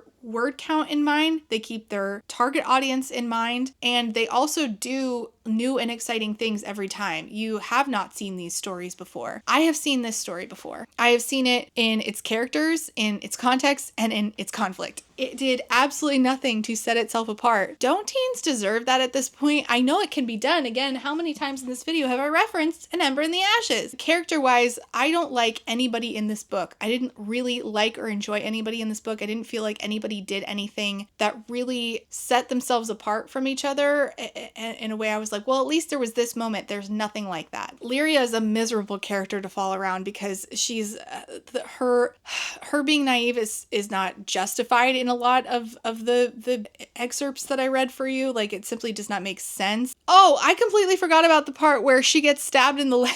I've glossed over that. She gets stabbed in the leg and pulls it out. Like, the character is supposed to be a smart girl in one capacity, and that's medical information, and yet she's doing stuff that does not make sense in context. Speaking of context, the like world context of who's in charge and what the gods are and how they interact with each other, I felt like that was super surface level in a way that I found super unenjoyable. There was no reason why we couldn't have sacrificed a little bit of her pining over Finn, a character who never had any work done to justify her feelings for him being that strong. We could have sacrificed some time doing that amount of brain power over him to talk about the world a little bit more. And then the overall conflict was the plague, except again that also got overshadowed by just constant like feelings for Finn, which were not an interesting or enjoyable experience whatsoever. But then we switched that conflict last minute from the plague, which kept getting brushed under the rug because if we asked too many questions about it, it was going to fall apart, to actually, the war is the big thing, and Queen Celeste is also bad, and by the way, she's still alive, and by the way, you're her daughter. I feel so exhausted. This is not the worst thing I've ever read. I gave it a 2. I have the hiccups now from nothing. But this is not a good book. I don't know. I have nothing else to say. I can't imagine being excited to see what happens in the next book because we didn't do anything that really leads me to like be like, yay, I can't wait to find out what happens with. I can't wait to see so-and-so again. Can't wait to learn whether or not she picks Cygnus or Finn. I don't understand. I want to give a shit. Again, I like young adult books. I love fantasy books. Fantasy is my favorite genre, but this is just not good. Okay, I'm done. I've been talking for forever. I'm sorry this is so long. If you made it this far, leave that green test tube potion looking emoji down below in honor of the Omni draft that turned out to be the only thing in this book where I was like, oh, that's not bad. Honestly, that's probably the only reason I gave it a 2. I was like, oh, I wasn't expecting that to be a let's get rid of magic thing. But of course it wasn't because we barely talked about with the queen. The lack of conversations. I can't do this again. I'm going to go off on another tangent. Leave the emoji or don't. Thanks for watching. Comments and questions go down below. Thanks for watching. See you next time. Bye. And before I go, I have to say thank you for being a friend to my Therapy Bills patrons. Again, these are out of order because Patreon does not put them in alphabetical order anymore, which does not sit well with my spirit. But here we go. Thank you to Lex, SJ, Eric, Peggy Lou, Quinn, Lauren B, Rain, Scarlett, John E, Kelly K, Alexander, DJ Rocktopus, Kaleno K, Emerald, Dodge, Minby, Steph B, Lemon Jelly, Mixer Boneless, Lily, 3 Raccoons in a Trench Coat, Ma Ki, Call Me Kodiak, Ryan Long, Ree Mirage, Katya, Other Lex, Megwin Rose, Not So Secretly a Skeleton, Jory, Piloting SRN, Becky Turfly, Fox Waifu, Ricky S, Shiny, and Brianna. Thank you so much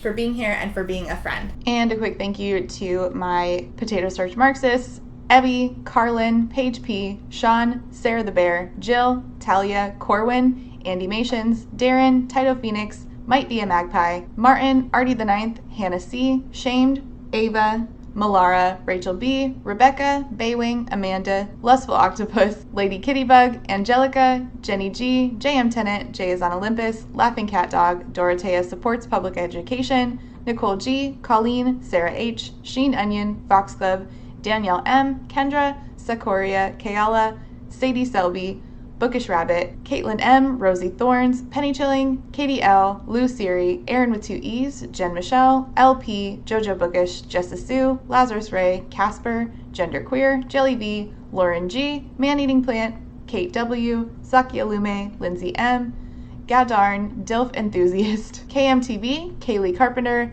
Alejandra, Desiree Michelle, Darius, Triple M, Saintbringer, Bookish B, Bookish by Jenna, Althea, Megan, Francis, Kate B, Plague Carrier, Jackalope Max, Queen Cereal, Pandemonium, Mataraptor, Rosemary K, Drive By Thinker, Juicy Wizard, Sophie L, Barry B, I Like My Women Like I Like My Books Thick, Mima Who, Katrina, Unicorn Jenny, That One Cute Chick, Harassing, Myth Lesbian, This Is Not a Trap, Laura is Angry, Rhea Slagle, Morgan, Celeste, Macy Jane, Aaron S, Danita M, Cosmic Frog, Jesse, Rach, Kayla Alexander Kenny, Ren, Natural Blues, NM Rap, Che, Jing, Katuari, Taz, Miss Fox and Arda, Mac, Junie for Now, Gabby Z, T Foxbones, Pi, Adian, Mia, Fishy Fish, Chloe M, Luke has sleep token brain rot, hell yeah. Kath, Kellen R, Blubbles the Fish, Cass Plays, Jesse M. Thank you all so much for being here and for being a friend.